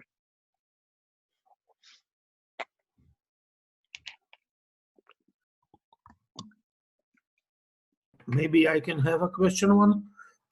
So I can use transaction 1 and transaction 2 as a small example. When I use transaction 2 as a timestamp service, so I need to use result of timestamp in the transaction 1. Is it correct? Um, I didn't get your question. Sorry. Sorry. If you don't mind, can you hear me right repeat your now? question? Can you hear me right now? Yeah, I can hear you, but I did not understand your questions. If you don't mind, could you please repeat it? Maybe explain on the one example. I need to sign a document in transaction 1, and depends on transaction 2, which means that in transaction 2 I will use another timestamp service or timestamp or definition in other signatures. So is it correct to use this parallel execution? Okay, so this here is showing a dependency between transactions, but generally we don't set this dependency unless we have such dependency. For example, I'm storing, let's say we have an order to be followed for accepting a transaction. At state address, let's say I'm running an organization. When a transaction comes in, I want my immediate manager to approve it first and then go to CTO and then go to CEO. So I can set dependency such that when a transaction comes in, I want my manager's transaction to happen first, maybe write some reference data on the global state or state store, and then CTO can perform the transaction only if manager has approved it. Some reference is returned to state store. I read that state store, I write something else into that same location. And then it goes to CEO, they read that data, they put that. So this is one way we set dependency in transactions. Maybe the example I gave you is bad, but yeah, it depends on use case, how we want to set dependency between the transactions.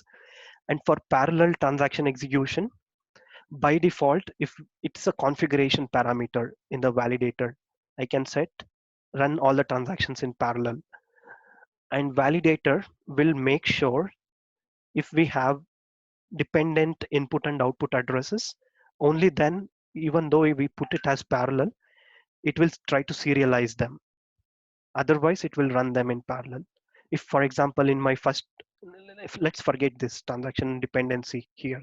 Let's just say these are two independent transactions. In that case, if I say transaction 1 has address, input address this, output address this, transaction 2 has this input, this output, then they both can be run parallel because there is no common child node between those transactions. So validator will run them in parallel. If we have a same address in both the transactions, then validator will serialize them. Great, thank you so much. Thank you. Welcome. Okay, so this is just a good practice which we follow because most of the permissioning in Sawtooth also happens via on-chain permissioning. The permission, as I said, the validator, sorry, in both transaction permissioning and validator permissioning, we store set of public keys in the blockchain itself. So there are identity TP, there are some transaction processors readily available in open source, few of which are settings TP, identity TP. We can reuse these to manage identity and access problems in our application. We don't need to rewrite them is what I wanted to point out in this diagram. Any questions? This becomes clear when you write your own application, but at very high level, settings TP is a key value pair. You can store any key against any value. Settings TP will take care of storing it in some location, retrieving it back to you when your application wants it. Identity TP provides you some access, the access restrictions. So this is what we generally use for permissioning things. If you're saying transactor permissioning, you set something in identity namespace in some address. You let identity transaction processor handle that for you.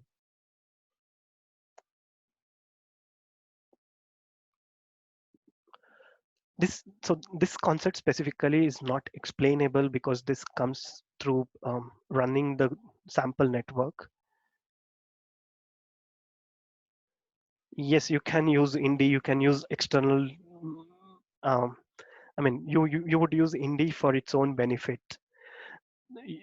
So the difference between using that and this is for on-chain permissioning checks, and you would attach Indy with Sawtooth to solve some other business use case itself. It's a business use case level problem against on-chain level permissioning checks problem. When I say this on-chain permissioning check problem, in fact, you can write your own transaction processor, your own smart contract logic to read some state settings TP address, take another action based on that. You don't need to rewrite that, store this key, get this key value. That logic you can reuse from settings TP. So that would be the difference between this and that. Identity Indy and using this identity and access management through identity TP. Is that clear? It's a use case level problem against the smart contract logic level problem or some permissioning, on-chain permissioning checks level problem.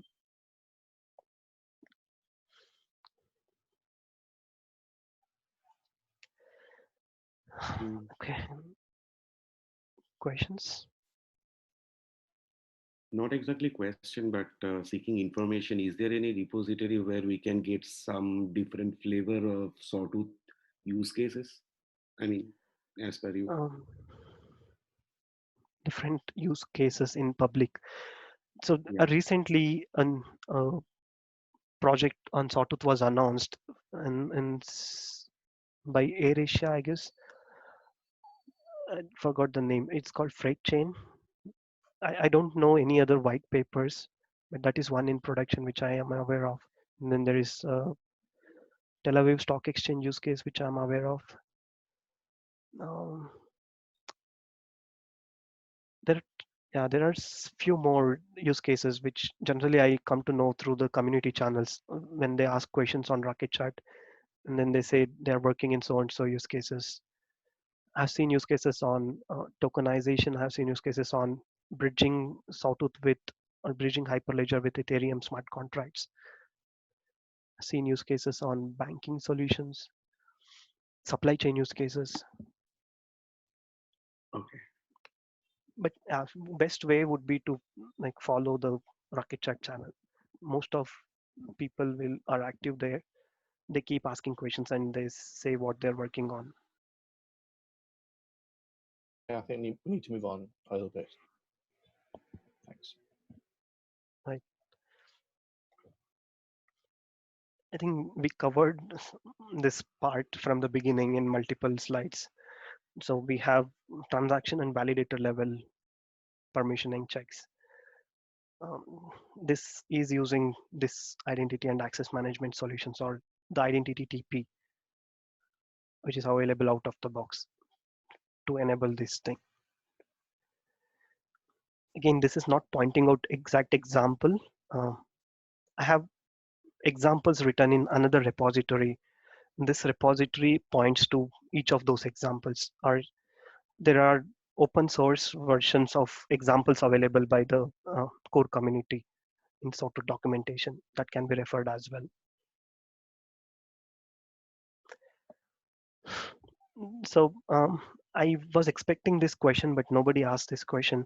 When I said we cannot add timestamp in my transactions or by smart contract, I expected a question on this asking, then how do we add timestamp information? Sorry. Yeah, here. I'm sorry. Okay, I'll come to that question. How to add timestamp? It's still possible for me to identify when the block was created. That is using another concept which we'll cover quickly here. This is another best practice. As I said, any blockchain application will have an event listener that will put data to external database, and any of your application specific needs will be through the external database.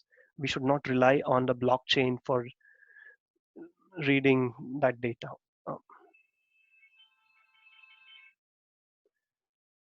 So any read and write on blockchain is expensive. If it is for analytics purpose, we better store it in external database and read it from there. Okay, so event handling is, again, these are, so this material was actually for a workshop with hands-on exercise. That's why you keep seeing these slides with hands-on pointing to a repository for examples. Set interval, right? So this is one another thing which many people ask for in their application development. Thanks for pointing that link. Where people ask, what if in my stock exchange example, for example, I want to start my brokerage things at 9 a.m. in the morning and stop at 6 p.m. in the evening. Now there are multiple ways of handling this. One way to handle this is just one way to handle it, which I'm pointing out here, where we can keep producing the blocks in blockchain. Just a second, I'm getting repeated calls from somebody. Sorry for the disturbance. Hello?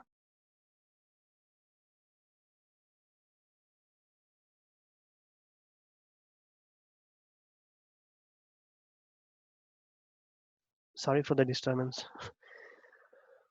So yeah, one way to do this is we can continuously create a block on a blockchain network, in my blockchain network, maybe at 5-second interval, or like it is configurable depending on which consensus algorithm we follow.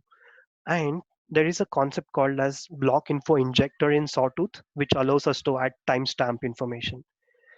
And I can always rely the data which is available on chain.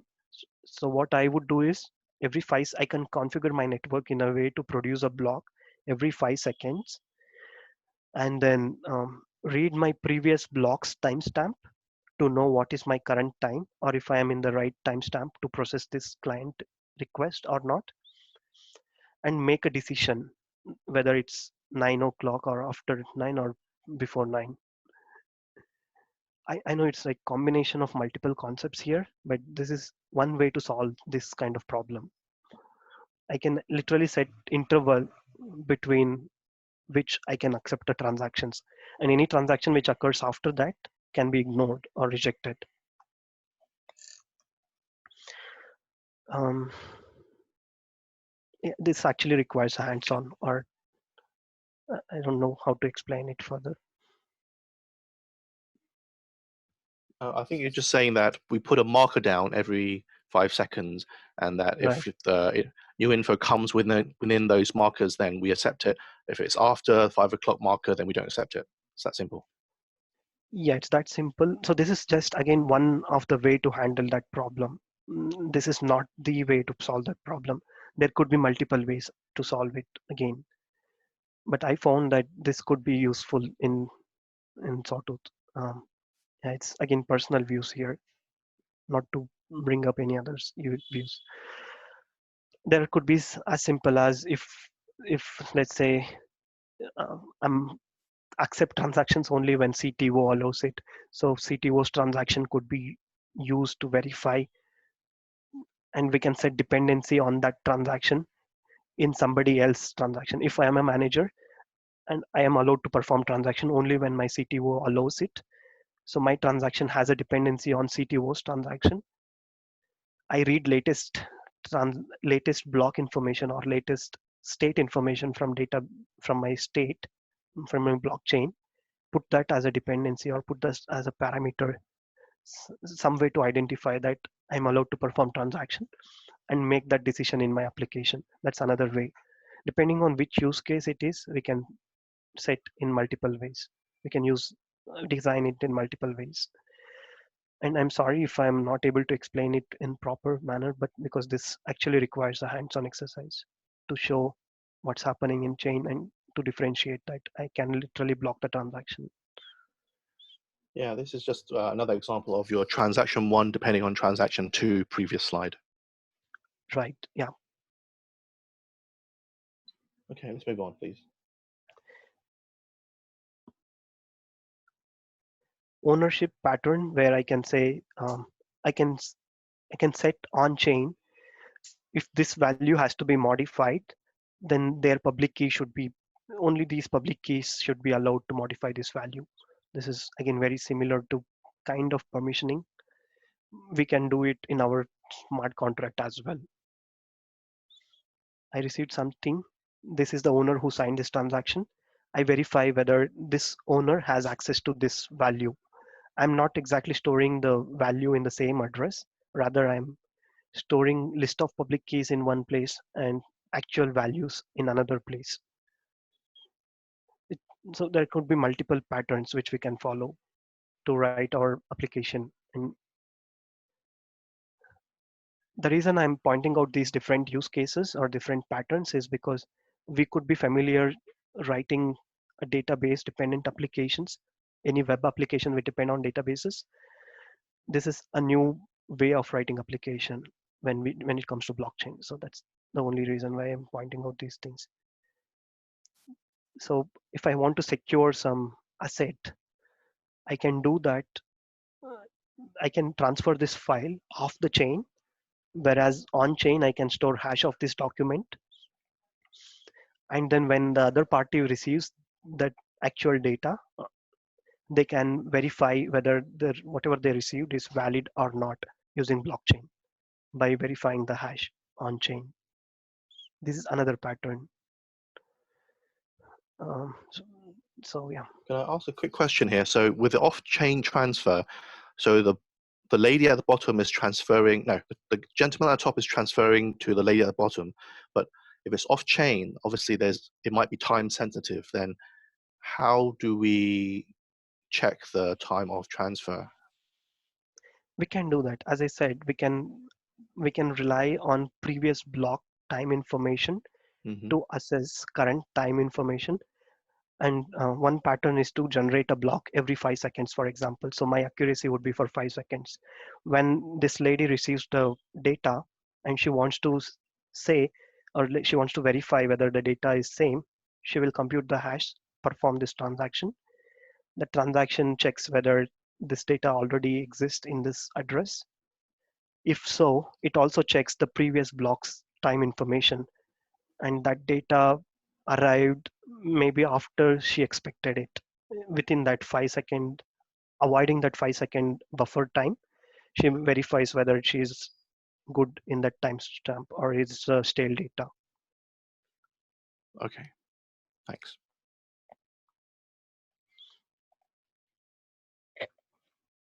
So okay, this is slightly concept which is like, till now we discussed each validator connects to multiple transaction processors. So what if everybody attaches their own version of transaction processor? Simple answer is your transactions will never be agreed upon, because they should produce same output for any input. They can have additional checks, but they should ideally produce same output for transaction to be accepted. So each participant can have their own transaction processor attached in the network to their own validators. If the output is same, transaction is agreed upon, it is accepted. But what if somebody wants to have same version of smart contract in all the nodes? That is when we use something called as Sabre, Sawtooth Sabre. So it's a transaction processor which is attached to validator node.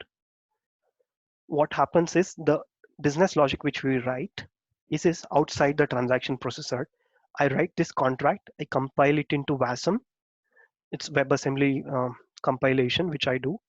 Currently, TypeScript and Rust are supported for writing these contracts, say in Sabre. When I compute the WASM, I can submit this WASM to Sabre transaction processor. And this takes care of executing all my Sabre transactions.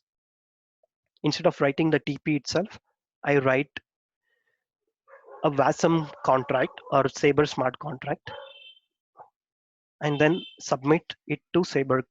I mean, this will be executed via Sabre transaction processor. This is submitted and stored on chain in the global state.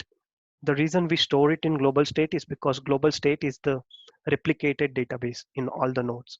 So if I am storing it in this node, the same data is available in all the other nodes as well in that network. What happens is when a transaction is sent, Sabre transaction processor will read this stored contract or the Sabre smart contract, extract it, get it to runtime instance. It will internally attach to that runtime instance of contract. If a transaction comes to this contract, validator will pass that to Sabre. Sabre will pass that to that contract. So this becomes a distributor for running different contracts. Again, there is no change in the format in which we write these contracts. Community wanted to keep it simple. So it's the same format as we write transaction processor. There is no change for application developer, just that we compile it into WASM. With this pattern, as we need to consensus update. Can you explain that question? Sorry. Yeah, you said that the contract is stored in the global state database. So if I want to update the contract which is stored, do I need the consensus of all the node to update it? Right, that's correct. So the contract itself is stored after consensus, and if I want to even update it, I still need to get consensus from all the participants, depending on what permissioning we have set. Okay, so you can set permission like only one node is able to update it and doesn't need the consensus. Could you do some things like this? Yes, we can do that. It's a combination of multiple things where you are setting permission of updating this contract stored in a location, like public keys of all the validators, and then it's your own version of identity TP or your own version of settings TP which you're writing. It's all possible. Okay. Thank you. Out of the box may not be available, but you may need to write those things. It is possible.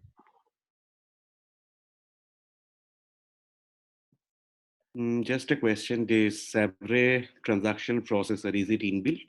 I mean, like, what do you mean by this block? Yeah. Because okay. So Sabre transaction processor is available out of the box as a community provided processor, similar to any other settings TP or identity TP. Sabre transaction processor is also a TP available, but the special feature of this is it allows you to write WASM smart contracts and execute through this. So in fact, Sabre transaction processor has its own SDK written. So if you have to write the smart contracts, you will, instead of using Sawtooth SDK, you will use Sabre SDK. It has similar, if you see example which I'm pointing out in most of my hands-on, the same code base is acting as both transaction processor as well as Sabre contract. Based on at compilation time, I'm deciding whether I want to compile it into WASM or I want to run it as a transaction processor. Okay, thanks. Question on chat channel. Do we need to have specification, hardware, memory, etc. to better plan application? We need to have a specification that depends on use case for sure, and the payload format and the payload, like the weight of payloads. That's for sure. And I don't have a pre-written answer for that question because it purely depends on which use case it is. Generally advisable is we need like at least 2 GB of space, 1 GB of space in RAM. It purely depends on how many transactions you're handling at runtime. Because of LMDB property, you may see that your computer memory or RAM is completely occupied. In fact, it may not be fully utilized. It's just for providing faster access to LMDB that occupies your system memory. So the more, the merrier. Okay. And just a question, it is not directly related to Sawtooth, but in terms of application development, what are the cloud native features like we want to take care about? You know that everything is getting deployed in cloud. and we need to extract based of the behavior of the cloud. So what are the things we should learn, or it is necessary to deploy or design an application so that it would be run effectively in cloud? I mean, are you talking about the platform level, the validator network, or is it the Yes. application? Everything like in that validators as well. I'm not sure, like in productions, do we have any kind of dedicated infrastructure, or that we are using a cloud-based, I mean, some kind of machine which essentially will give the edge-like performance? Um, I'm not Uh, able to i- connect the question though, but yeah. So so the in production, precautions which we in production, the precautions we generally take are permissioning requirements. We need to be very vigilant on that. And since anybody can read the data through a REST API interface, we ideally also want to add a REST proxy layer or write our own version of REST API for reading the data and provide a SSO based mechanism for secure read of the data. What else? Yeah, so most of the other cloud related things which we follow, such as containerizing things, Sawtooth provides us option. It's available. Container images are available for us. Docker images, we can run them in Kubernetes cluster. We can run them um, as just okay. on just a native Linux machine. That's possible. It depends on the platform choice which we make. Sorry, the infrastructure choice which we make. It can be in cloud. Everything can be different. Can be on different clouds. Can be on same cloud. It can be in-house and cloud. Okay. I can just expose my validator port, validator to validator connecting port. Everything else I can restrict access from within my VPN. All such possibilities are is available. It's a deployment choice which we need to make based on what we want. Okay. Thanks. I'm sorry if I may not be able to answer. I mean, if I did not understood your question properly, No, no, I but mean, this is what I understood. this is one thing, and I was just going through a document that is, that automations for deployment. Like there Okay. is one big repository where they automate a lot of blockchain deployments, including, I'm not sure Sawtooth, but I see that there are certain deployment templates available for Fabric, Coda as well. So I'm just thinking like if we can plan such kind of large deployment using such kind of automated templates, and what are the benefits of it? Of course, it will have some kind of benefit, but the thing is like, I mean, is it better to learn at this point of time, because setup and other things, even if it is small, it would eventually help. Yes, definitely. It depends on again the choice of deployment. As I said, Yeah. if you are talking about some Terraform scripts, then I'm not sure if one is available in open source, but I've seen few people writing their own Terraform scripts, and it's in their own private repositories or under their name in their GitHub repositories. I've seen some examples, and I've seen also. I guess Kubernetes example is available out of the box. Um, Hmm. and yeah, Terraform is one thing which I haven't seen in open source. Maybe people have written in their own repositories Okay. for automated deployment. Mhm. I'll I'll pass it on those information if I come across to Kent. Maybe he can pass it on to you. Sure. Thanks.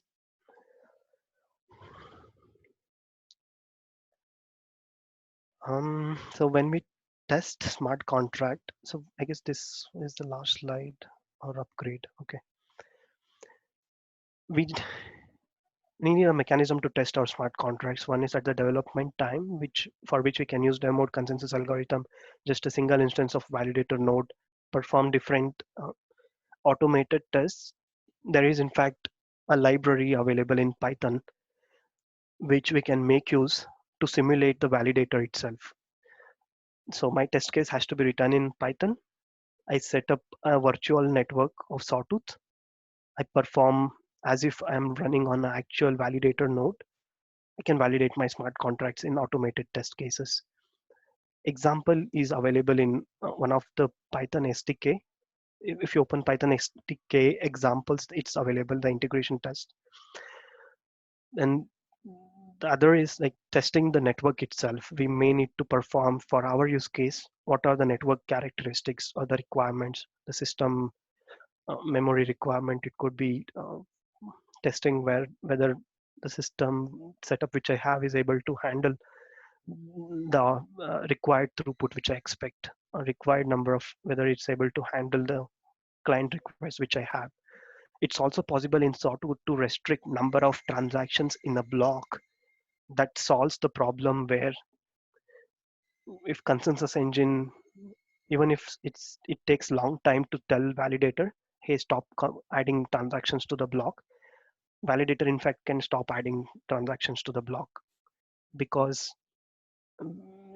if the running time of each transaction is long, maybe I want to put less number of transactions in a block to make sure I keep producing more blocks. And there is dependency between block produce rate against client input rate. I cannot have infinite number of transactions sent and only finite number of transactions output. So it's also better practice to make sure that whatever client which is sending finally to the blockchain, it retries the transactions if they are not executed or if they are not accepted by the validator. If it is accepted by the validator, we get 200 response, I'm all good. But if I'm getting 429, which says, hey, block production rate is slower than what is your input rate. So maybe I will use a queuing mechanism or a Kafka and say, okay, I will retry this after some time. You process all the transactions which you have now. All this are to be done before we put something to production. And we also generally run our application for like 7 days or 14 days to make sure that long running setup is working fine.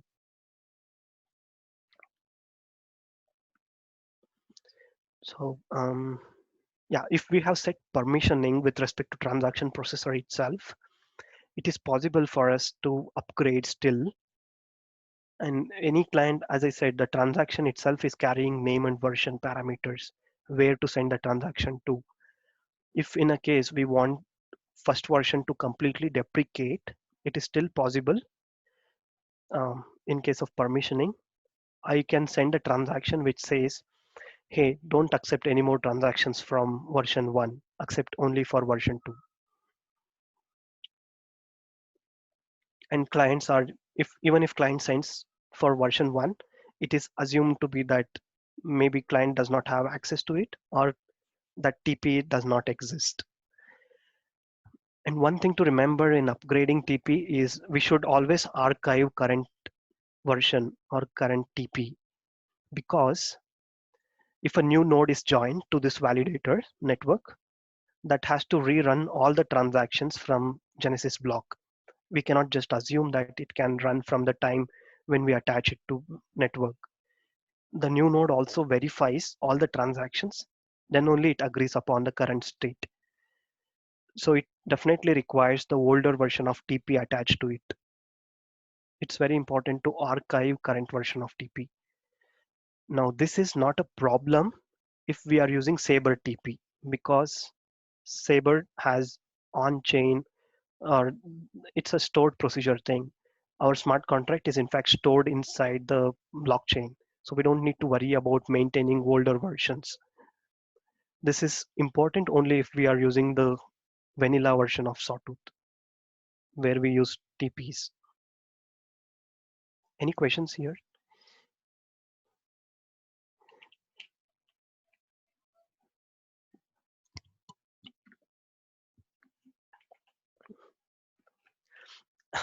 I understand it's like going on from 2.5 hours, so it could be a little challenging to follow up. Any other questions in this slide, or I can continue? Yeah, I have a question. What happened when you archive a TP? You know, does it freeze the address in the global state, or? No, there is nothing called as archive command in validator. It's just a process which we do. Archiving would be, maybe I store this version of TP source code in some location so that when somebody adds a new node, I provide them this to them. Or maybe Oh, my node crashed and I want to add a new node in place of this. So I okay. attach this. So you keep a version of the TP. Okay. Correct.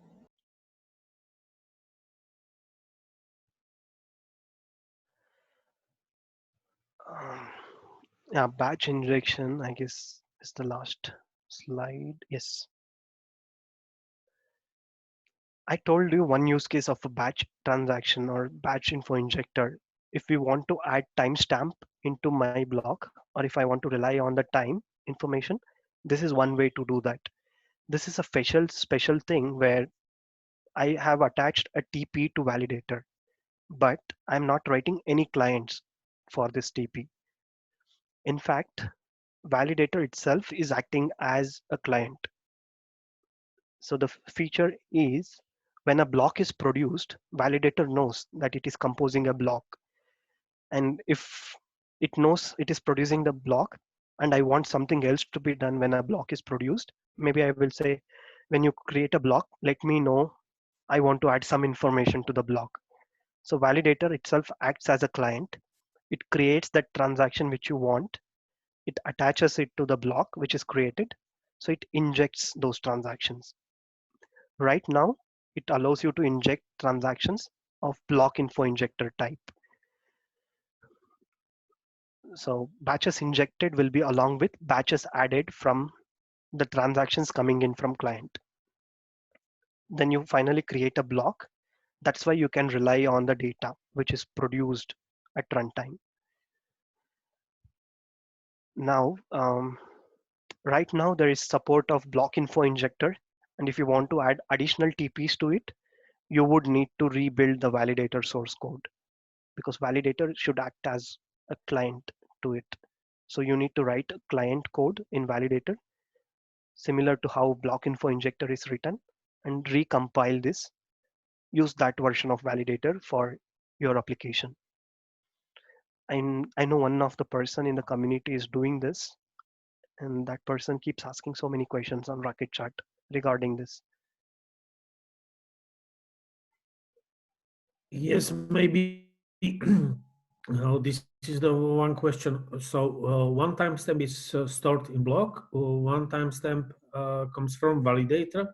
Is it correct or not?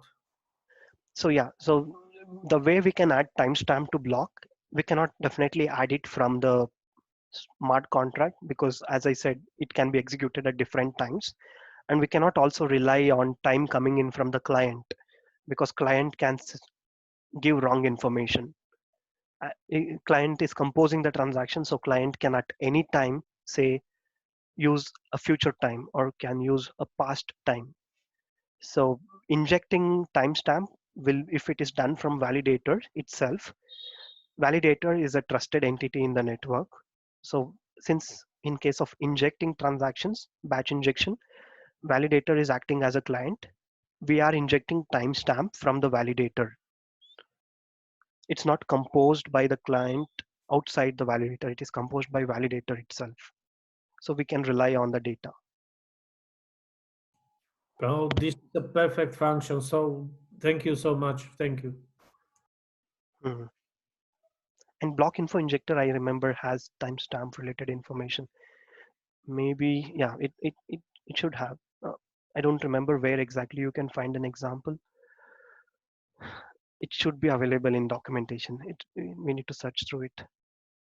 I remember reading about it when I started initially.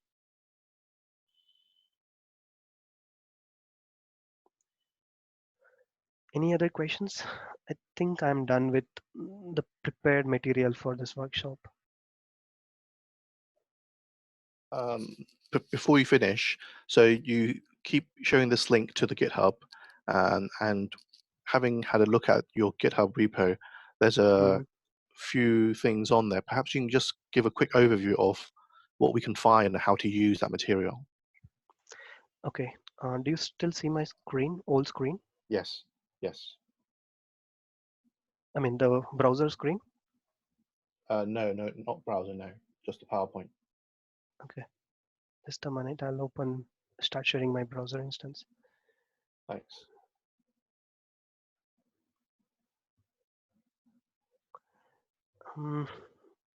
I'll quickly go to that. Yep.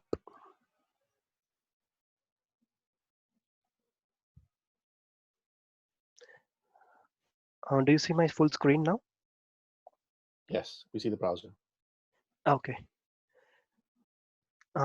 So this was written for like documentation purpose. We wanted to put everything together in here. It has in fact just Docker Compose files in different folders. For example, if you want to try hands-on on how Event Listener works, you can use this Docker Compose file. If you bring this up as per the instructions written here, you will be able to test the feature of event handling. And similarly, for block info injector, if you bring this up, then you will be able to, if you follow these instructions, you will be able to see how block info injector works in Sawtooth. Similarly for permissioning, same way, we have written instructions here on how to use these Docker Compose files. So it in fact is setting up 5 different nodes on your machine and then using a shell to permission in and then send transactions and make sure that those transactions are not accepted by it. That's the instructions which is put up here in the just below that as a readme file. Similarly for Sabre, there is an example written here. And if you want the source code itself, the one which I'm making use in this, it's a custom TP and custom smart contract which I have written. It's called produce consume. Let me see if I can quickly show that. All it does is just produce, it has a logic which writes, you can say I'm producing this and I'm consuming this. It's something like this. I'm producing bread with 10 quantity and I'm using my key to perform that transaction and consuming it. So it's as simple as that. Just storing something and retrieving something out of the blockchain. And this is the source code for that example. This is what is packaged as Docker images. And those Docker images are used in these Docker Compose files for hands-on exercise. And these packages are available in GitHub itself. Sorry, in the other repository. Yeah, it will pull automatically if you have 2-factor authentication enabled with GitHub. You'll be able to use those directly.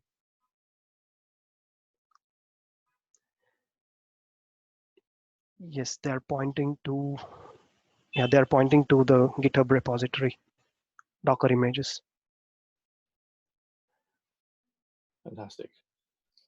So I know it's been a very long session. Thank you very much, Arun. It's been a fantastic learning lesson because it's very hard to find all this information condensed in one session in one place. And I think you've done a very good job of presenting the material. Hey, I should really thank all the audience here because you paid me for too long, 2.5 hours. I know it's not easy for beginners, but thank you for that. So perhaps the last chance for anyone to ask a final question before we finish.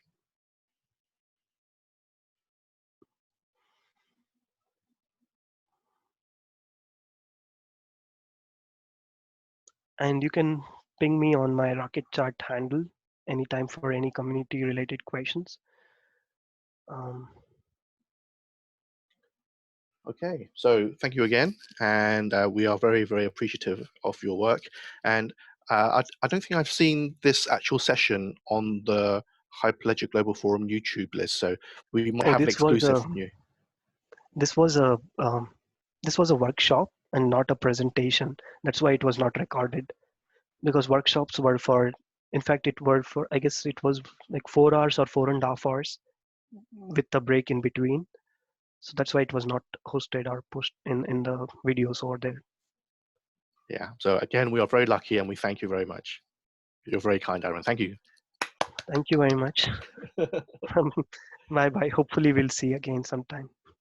Definitely, definitely. So Arun is actually in our Slack channel, so perhaps you can go and give him thanks in that Slack channel. And so just to remind everyone, next week we're going to start on the Sawtooth certification review, and please come back next week. Thanks again, Arun. See you all next week. Bye-bye. Thank you. And I invite you all for Hyperledger India chapters blockchain stories. Yes, that's right. So just give us the time again. It's next Saturday for the blockchain stories. What time is it? Right. It's at 10 a.m. India time. Uh-huh. Okay, wonderful. Yeah. So everyone go and register for that. Wonderful. Thanks again. Thank you. Bye-bye. Thank you. Bye.